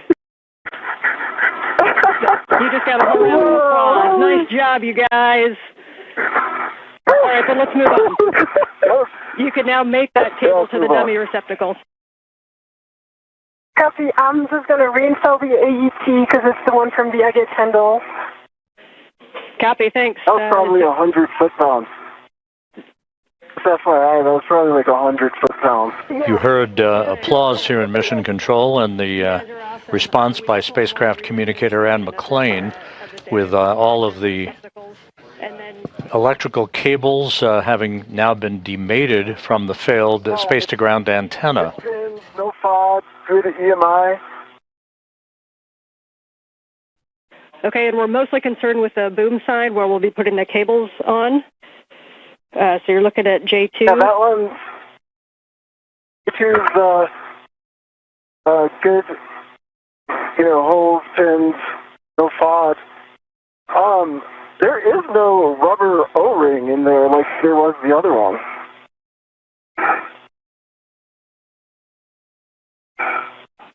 Okay, that's expected. So let's get that cable. Once you got a good inspection, you can connect P5 to J7, the dummy connector, and then the caps on the boom, both boom connectors, please.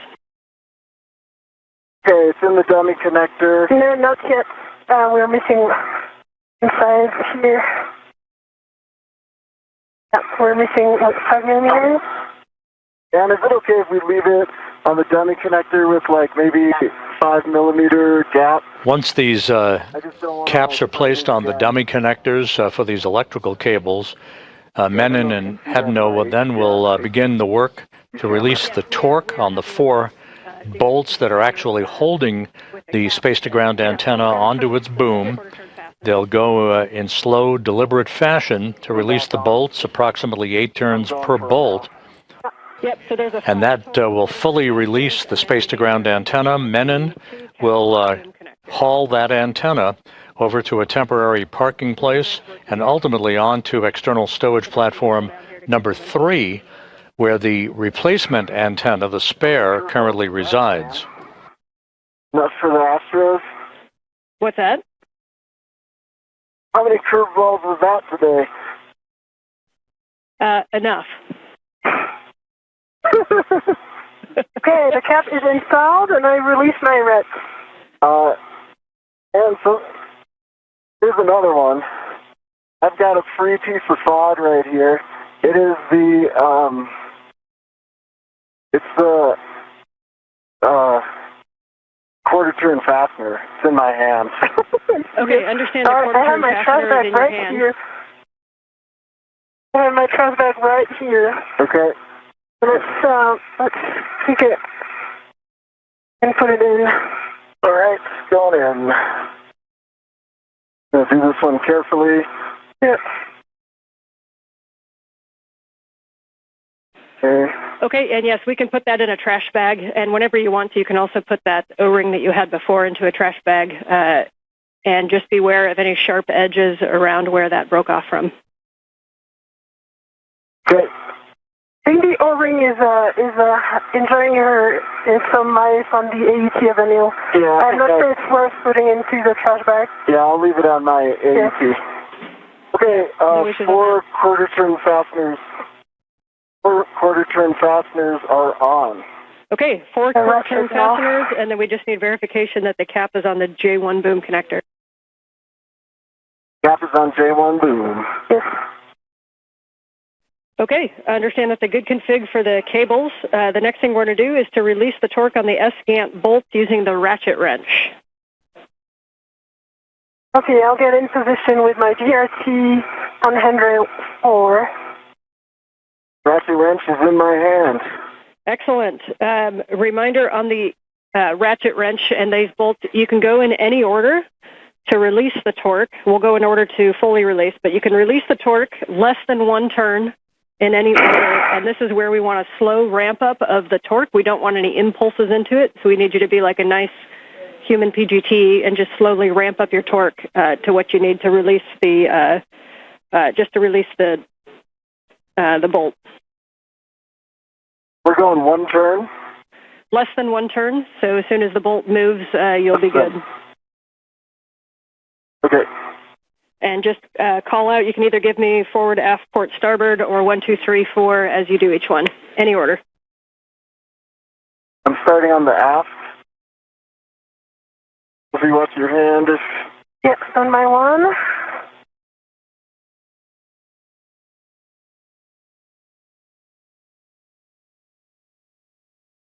Quarter turn on the aft. I'm going to put in another quarter.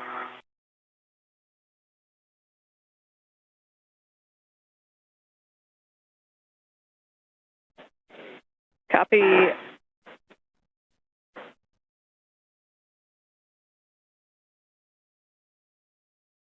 Another quarter turn on the aft, total of 1/2. I'm going to put in another quarter just because it does feel tight. Okay. We're okay with that on the aft? There's another quarter turn, so 3/4 turns. I'll stop there. Copy 3/4 turns on the aft bolt. I'm going to go the starboard bolt. We'll see, then I'll hand off to you, okay? Copy. I have good DRT stability.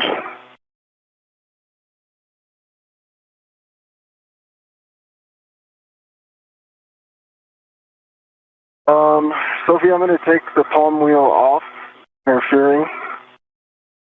Okay. Need help? I think I can do that. I've read it to it. Coming off.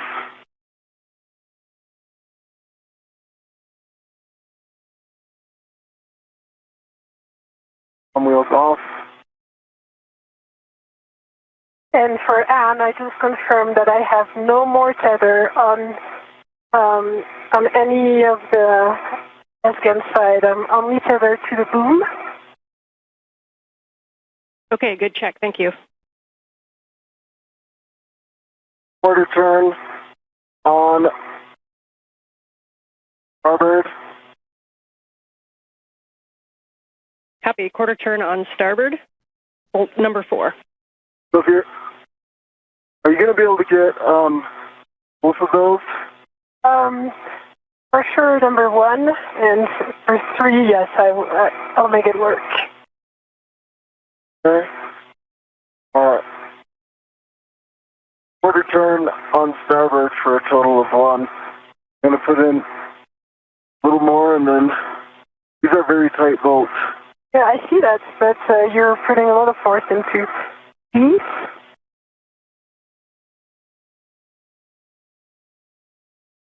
Okay, I'm going to hand this off to you. Got it? Question for you. If I'm going to get that bolt 2, I'm going to need to take out the GCA. Do you want to do both of those bolts, or do you want me to start talking to Jessica now? Bolt 3, sorry. Yeah, both 3. I think I'm going to be in good position to try. Okay, I'll stay here. Yeah.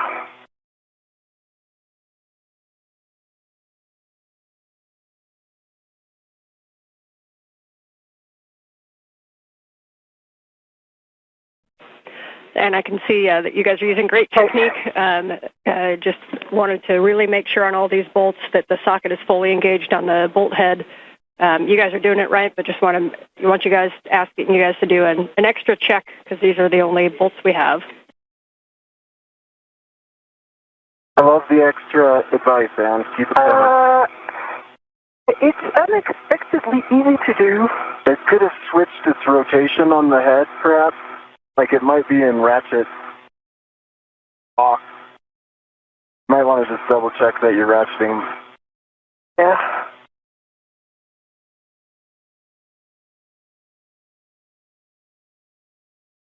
Oh, that was good.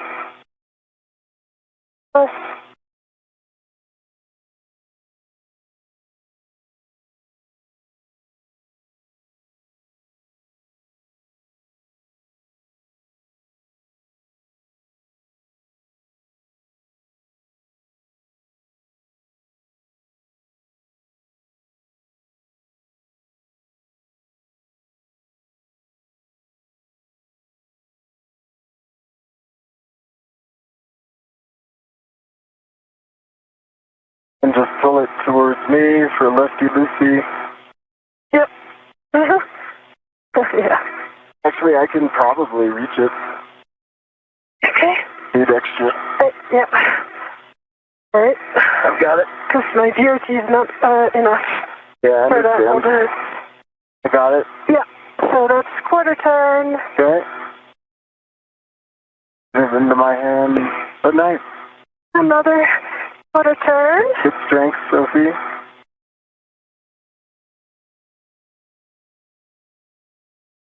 Okay, we're tracking the half turn.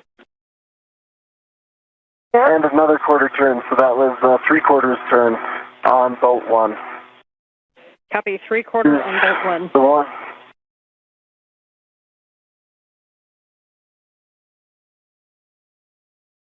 If there's anything I can do to stabilize you, let me know. I can kind of reach around here. Okay. I can hold your suit.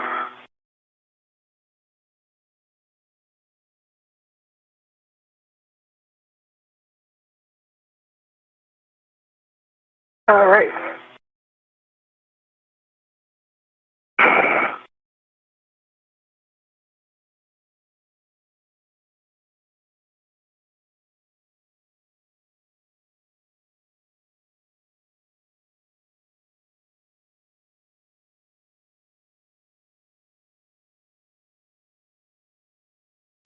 I can push. Oh, yeah, got it. Okay. Yeah. All right, quarter turn. Nice teamwork, guys.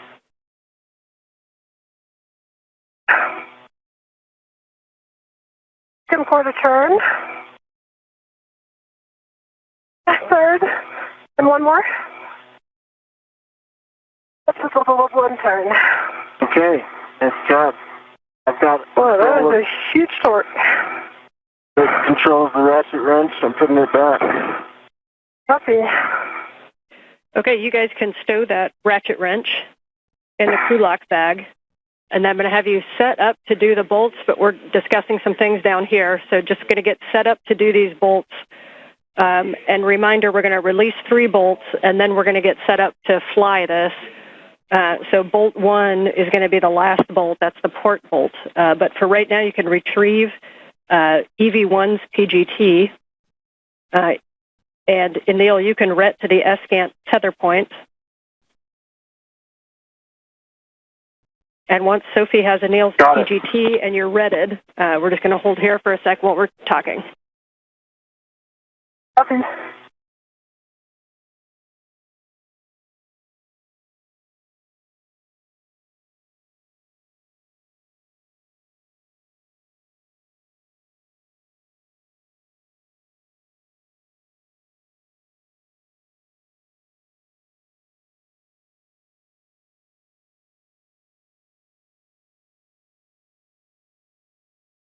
Okay, ratchet wrench is away. I heard ret to the tether point. I'm putting a ret down, Sophie.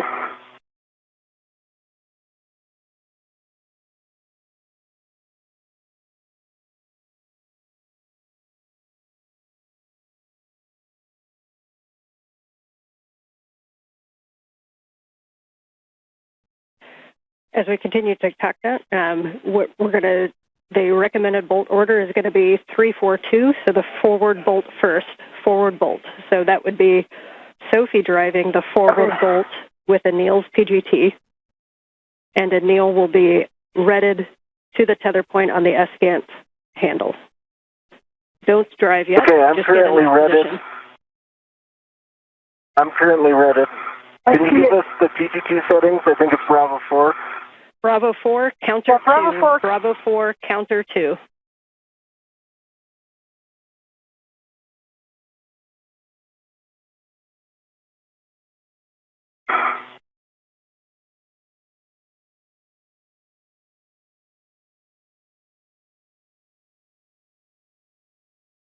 I've got a good body position for bolt number 3. I would like you to send it to me from the forward side. And we have a go to drive bolts for removal. So when you get into position on bolt number 3 with Bravo 4 counter 2, then we'll be releasing that bolt. I have control. You have control. You prepare the settings. Yes, Bravo 4, counterclockwise 2 set. Copy.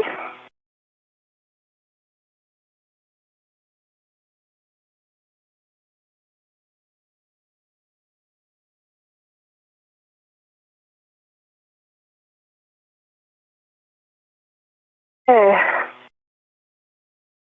This is Mission Control Houston, 2 hours 42 minutes into today's spacewalk. Anil Menon and Sophie Adenot are in the process of breaking torque on the 4 bolts holding the failed space-to-ground antenna onto its boom on the Z1 truss of the International Space Station. You're go to drive, and we'll expect approximately 8 turns. The crew spent a little bit more time than had been planned in terms of installing locking pins, or gimbal locks as they are called, on the failed antenna so that no inadvertent motion of that antenna dish would occur during its transport to a parking location on the truss of the International Space Station. So we continue on with today's spacewalk, 2 hours, 43 minutes into the 282nd spacewalk in support of space station assembly, maintenance, and upgrades.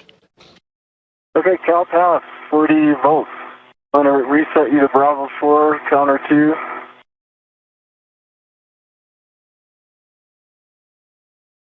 You're on Bravo 4, counterclockwise 2, and I'm passing it back to you.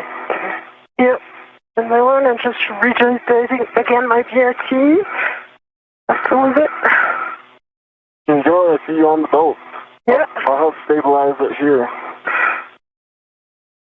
I'm trying with it. Okay, I'll help you. Okay, there was 2 turns. Oh, and it's over torque. Oh, okay. This is... Wait, put my... Okay, my left foot was on the mat. You see that? Okay.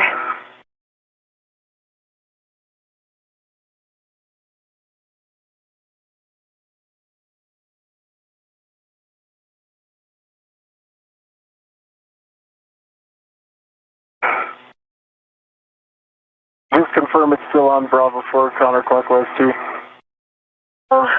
I'm here, I cannot see. I can see it from here. Okay. Yep. There you go.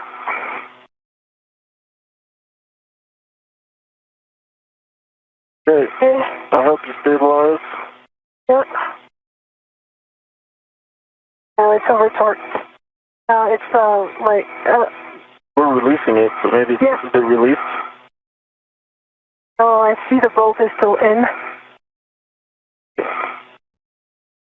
And did you get turns on It's that? level 4.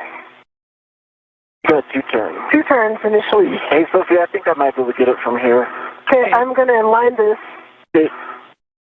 2 turns. Let me work on the alignment. So you should have about 5 or 6 more.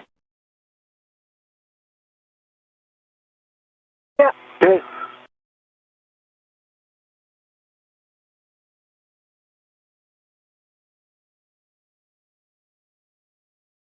Dan, it's not overcoming the torque. Copy that the PGT is not overcoming the torque. Yeah. And we are definitely on counterclockwise 2. Okay, we are going to need to grab the ratchet wrench again and try to release that torque. Copy. Copy.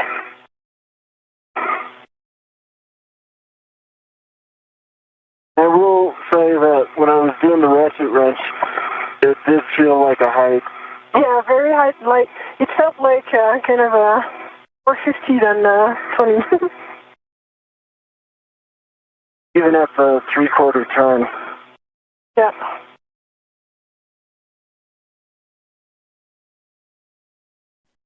Yeah, we copy that it was a little bit of a higher running torque than inspected when you were doing the ratchet wrench.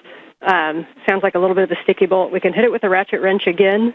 And it may not work with the other bolts still connected, but you might need to do a little bit of a wiggle on the S-scan as we release the bolts if there's any side loading. Okay. I'm getting in position for the ratchet wrench. The other option is to go to a different bolt to release and then come back to this one. All right, we are on this one, so let's do this one, let's see how it goes, and then let's move on. Okay, we like that plan. Yeah, that's a lot of torque. I felt that. I'm going to pull towards me, and then I'll push it towards you, and you finish that. And you're going to use the ratchet wrench until you feel the bolt kind of loosen up, and then we can go back to the PGT.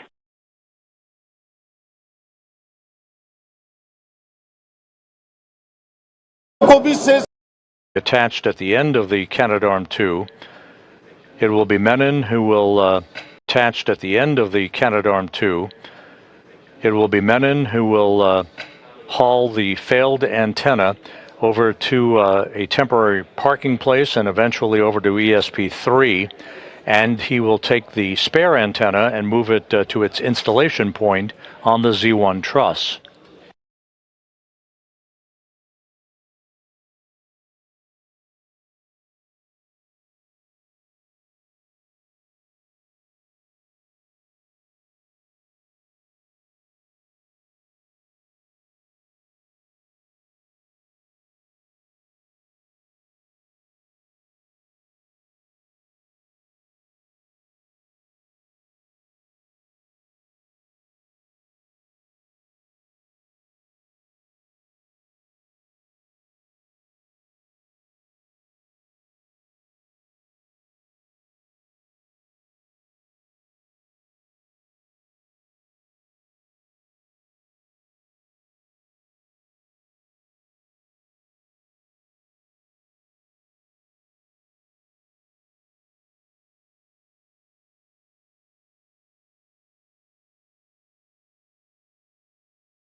Here in Mission Control, Flight Director Chris Dobbins is double-checking with several flight controllers as the two spacewalkers are now inside the crew lock section. You'll see the hatch closed behind them by Jessica Meir here just a few moments from now, and that will be the precursor to the start of the depressurization of the crew lock from its current pressure of 14.7 pounds per square inch of pressure down to vacuum in a multi-step fashion.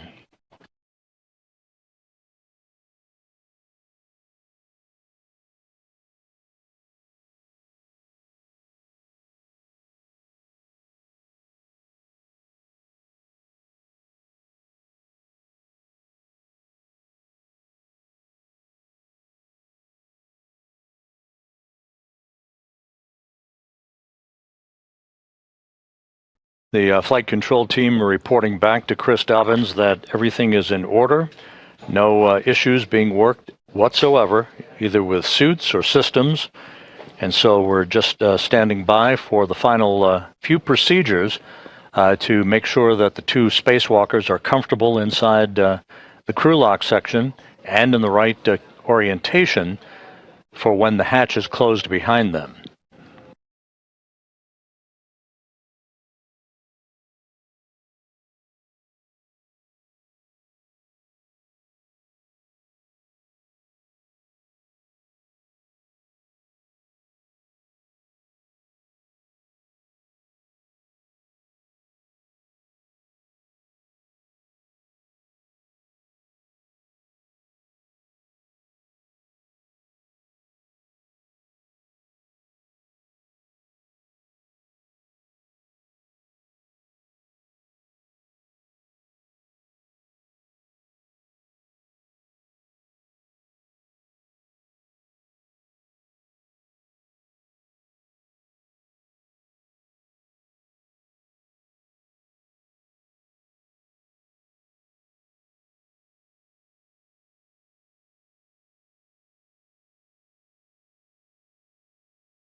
This is Mission Control Houston. If you're just joining us, we are on the cusp of the beginning of the 282nd spacewalk in support of space station assembly, maintenance, and upgrades. You can see in this view in the Quest airlock, in the foreground is Jessica Meir. Jack Hathaway is right at the hatchway, the dividing line between the equipment lock section and the crew lock section. Inside the crew lock are the two spacewalkers for today, Anil Menon, EV1 or extravehicular crew member number 1, wearing the suit bearing the red stripes, about to begin the second spacewalk of his career and the second in the past 12 days. Sophie Adenot of the European Space Agency is about to begin her first spacewalk. This the fifth spacewalk conducted out of the space station in 2026, and the second for Expedition 75 crew members.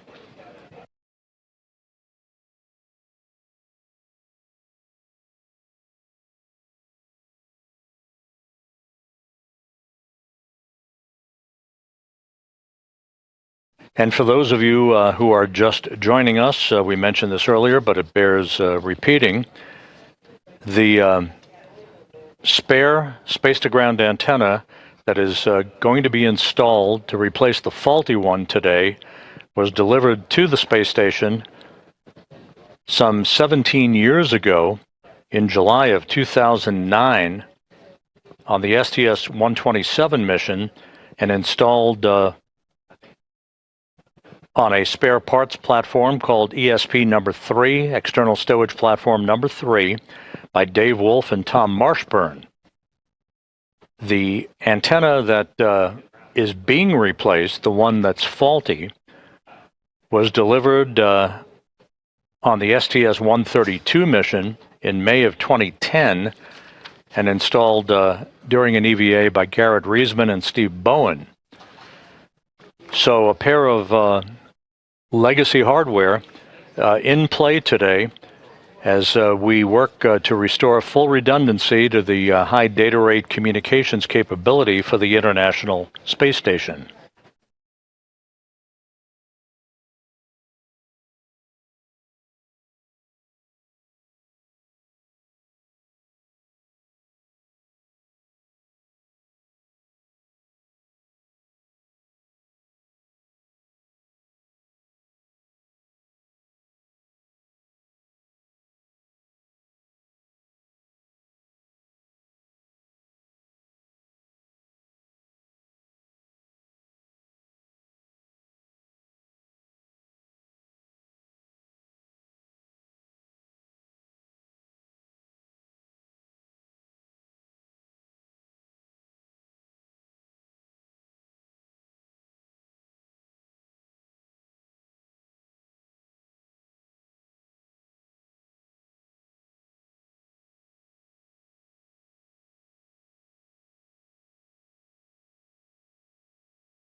The space-to-ground antenna, SGANT number 2, that is being replaced today is part of the KU band system that enables high-rate data communications. That's payload data, video, crew procedures, and other communications functions for the International Space Station.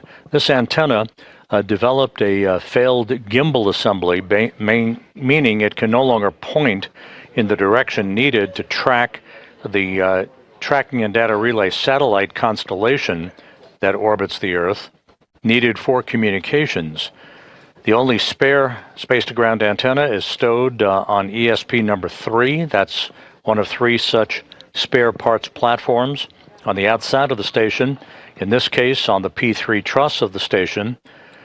The failed space-to-ground antenna is currently stuck, if you will, in a vertical birdbath position. This position deliberately oriented to facilitate its removal from the boom that it resides on the Z1 truss. Now you see Jessica Meir closing the hatch behind the 2 spacewalkers and isolating Meir and Hathaway from Menon and Adenot.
Houston airlock in step 77. We have completed steps 76 and 77, and you guys are go for step 78. We copy, Jack. Steps 78 and 79 are in work.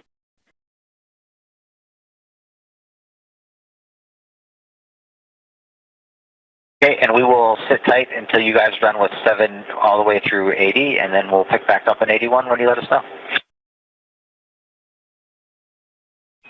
Copy, those are in work.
This is Mission Control Houston in the equipment lock section of the Quest airlock. Jack Hathaway on the left, Jessica Meir on the right. They have moved the 2 spacewalkers for today, Anil Menon and Sophie Adenot, into the crew lock section that's behind the hatchway that you see there, as we stand by for the start of the depressurization of the crew lock that will lead to the opening of the hatch and the 2 spacewalkers placing their suits on battery power to mark the official start of today's excursion, the 282nd in support of space station assembly, maintenance, and upgrades. Airlock Houston, Space to Ground 1 for EV crew. You are now hot mic on Space to Ground 1. And Jack, you are go to proceed, picking up with step 81. One copy. Two copies.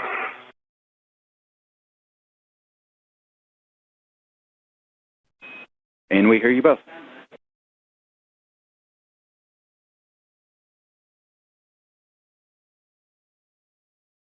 And airlock, we copy that we are proceeding in step 81. All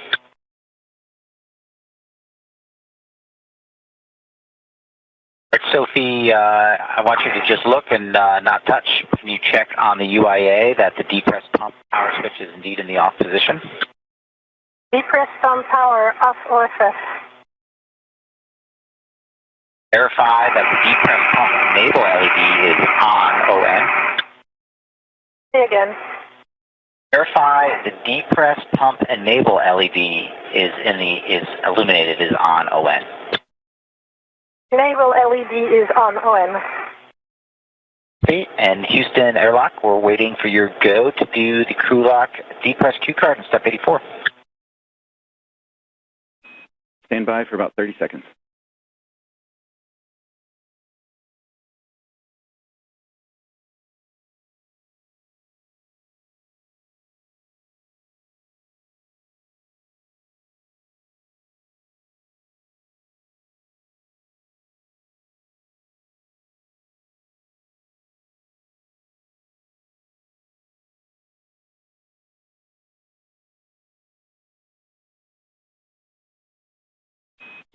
Thanks for your patience, Jack.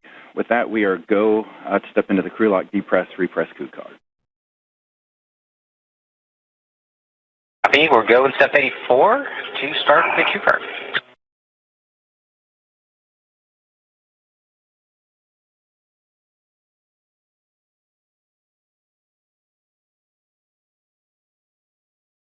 Sophie, I am on the crew lock depress cue card, step 1 on the UIA. Go ahead and take the depress pump power switch to the on ON position.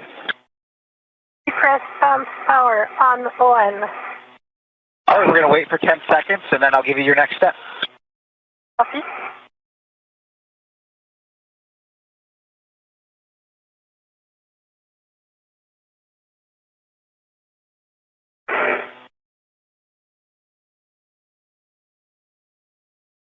It's been 10 seconds. You can take the depress pump manual isolation valve to open, and you can expect an alert tone. Copy.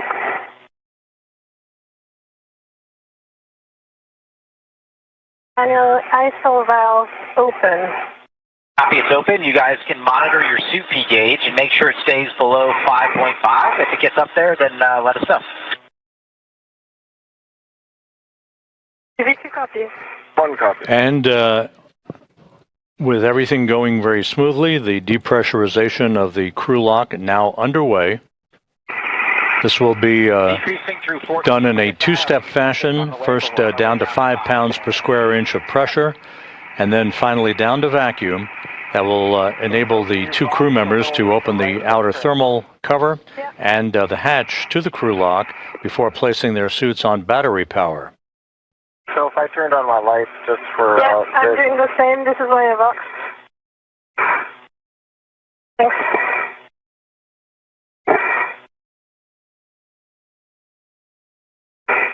It's on EV2.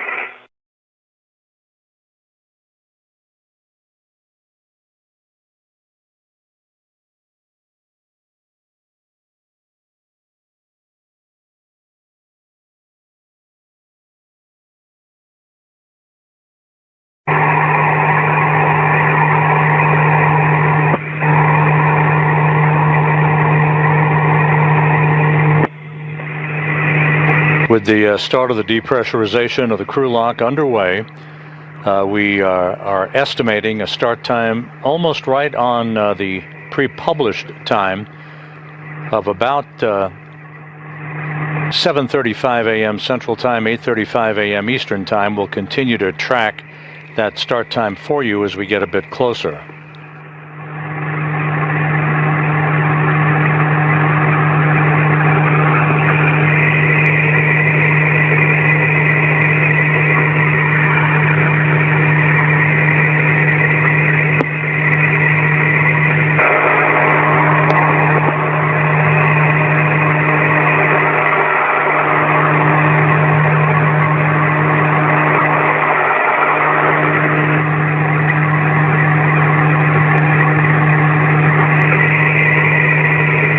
The crew lock now passing 10 pounds per square inch of pressure.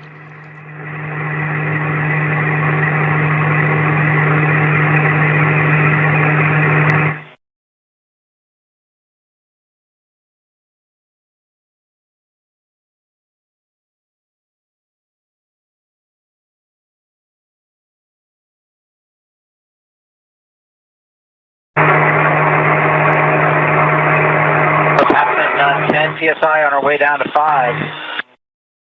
1 copy. 2 copies.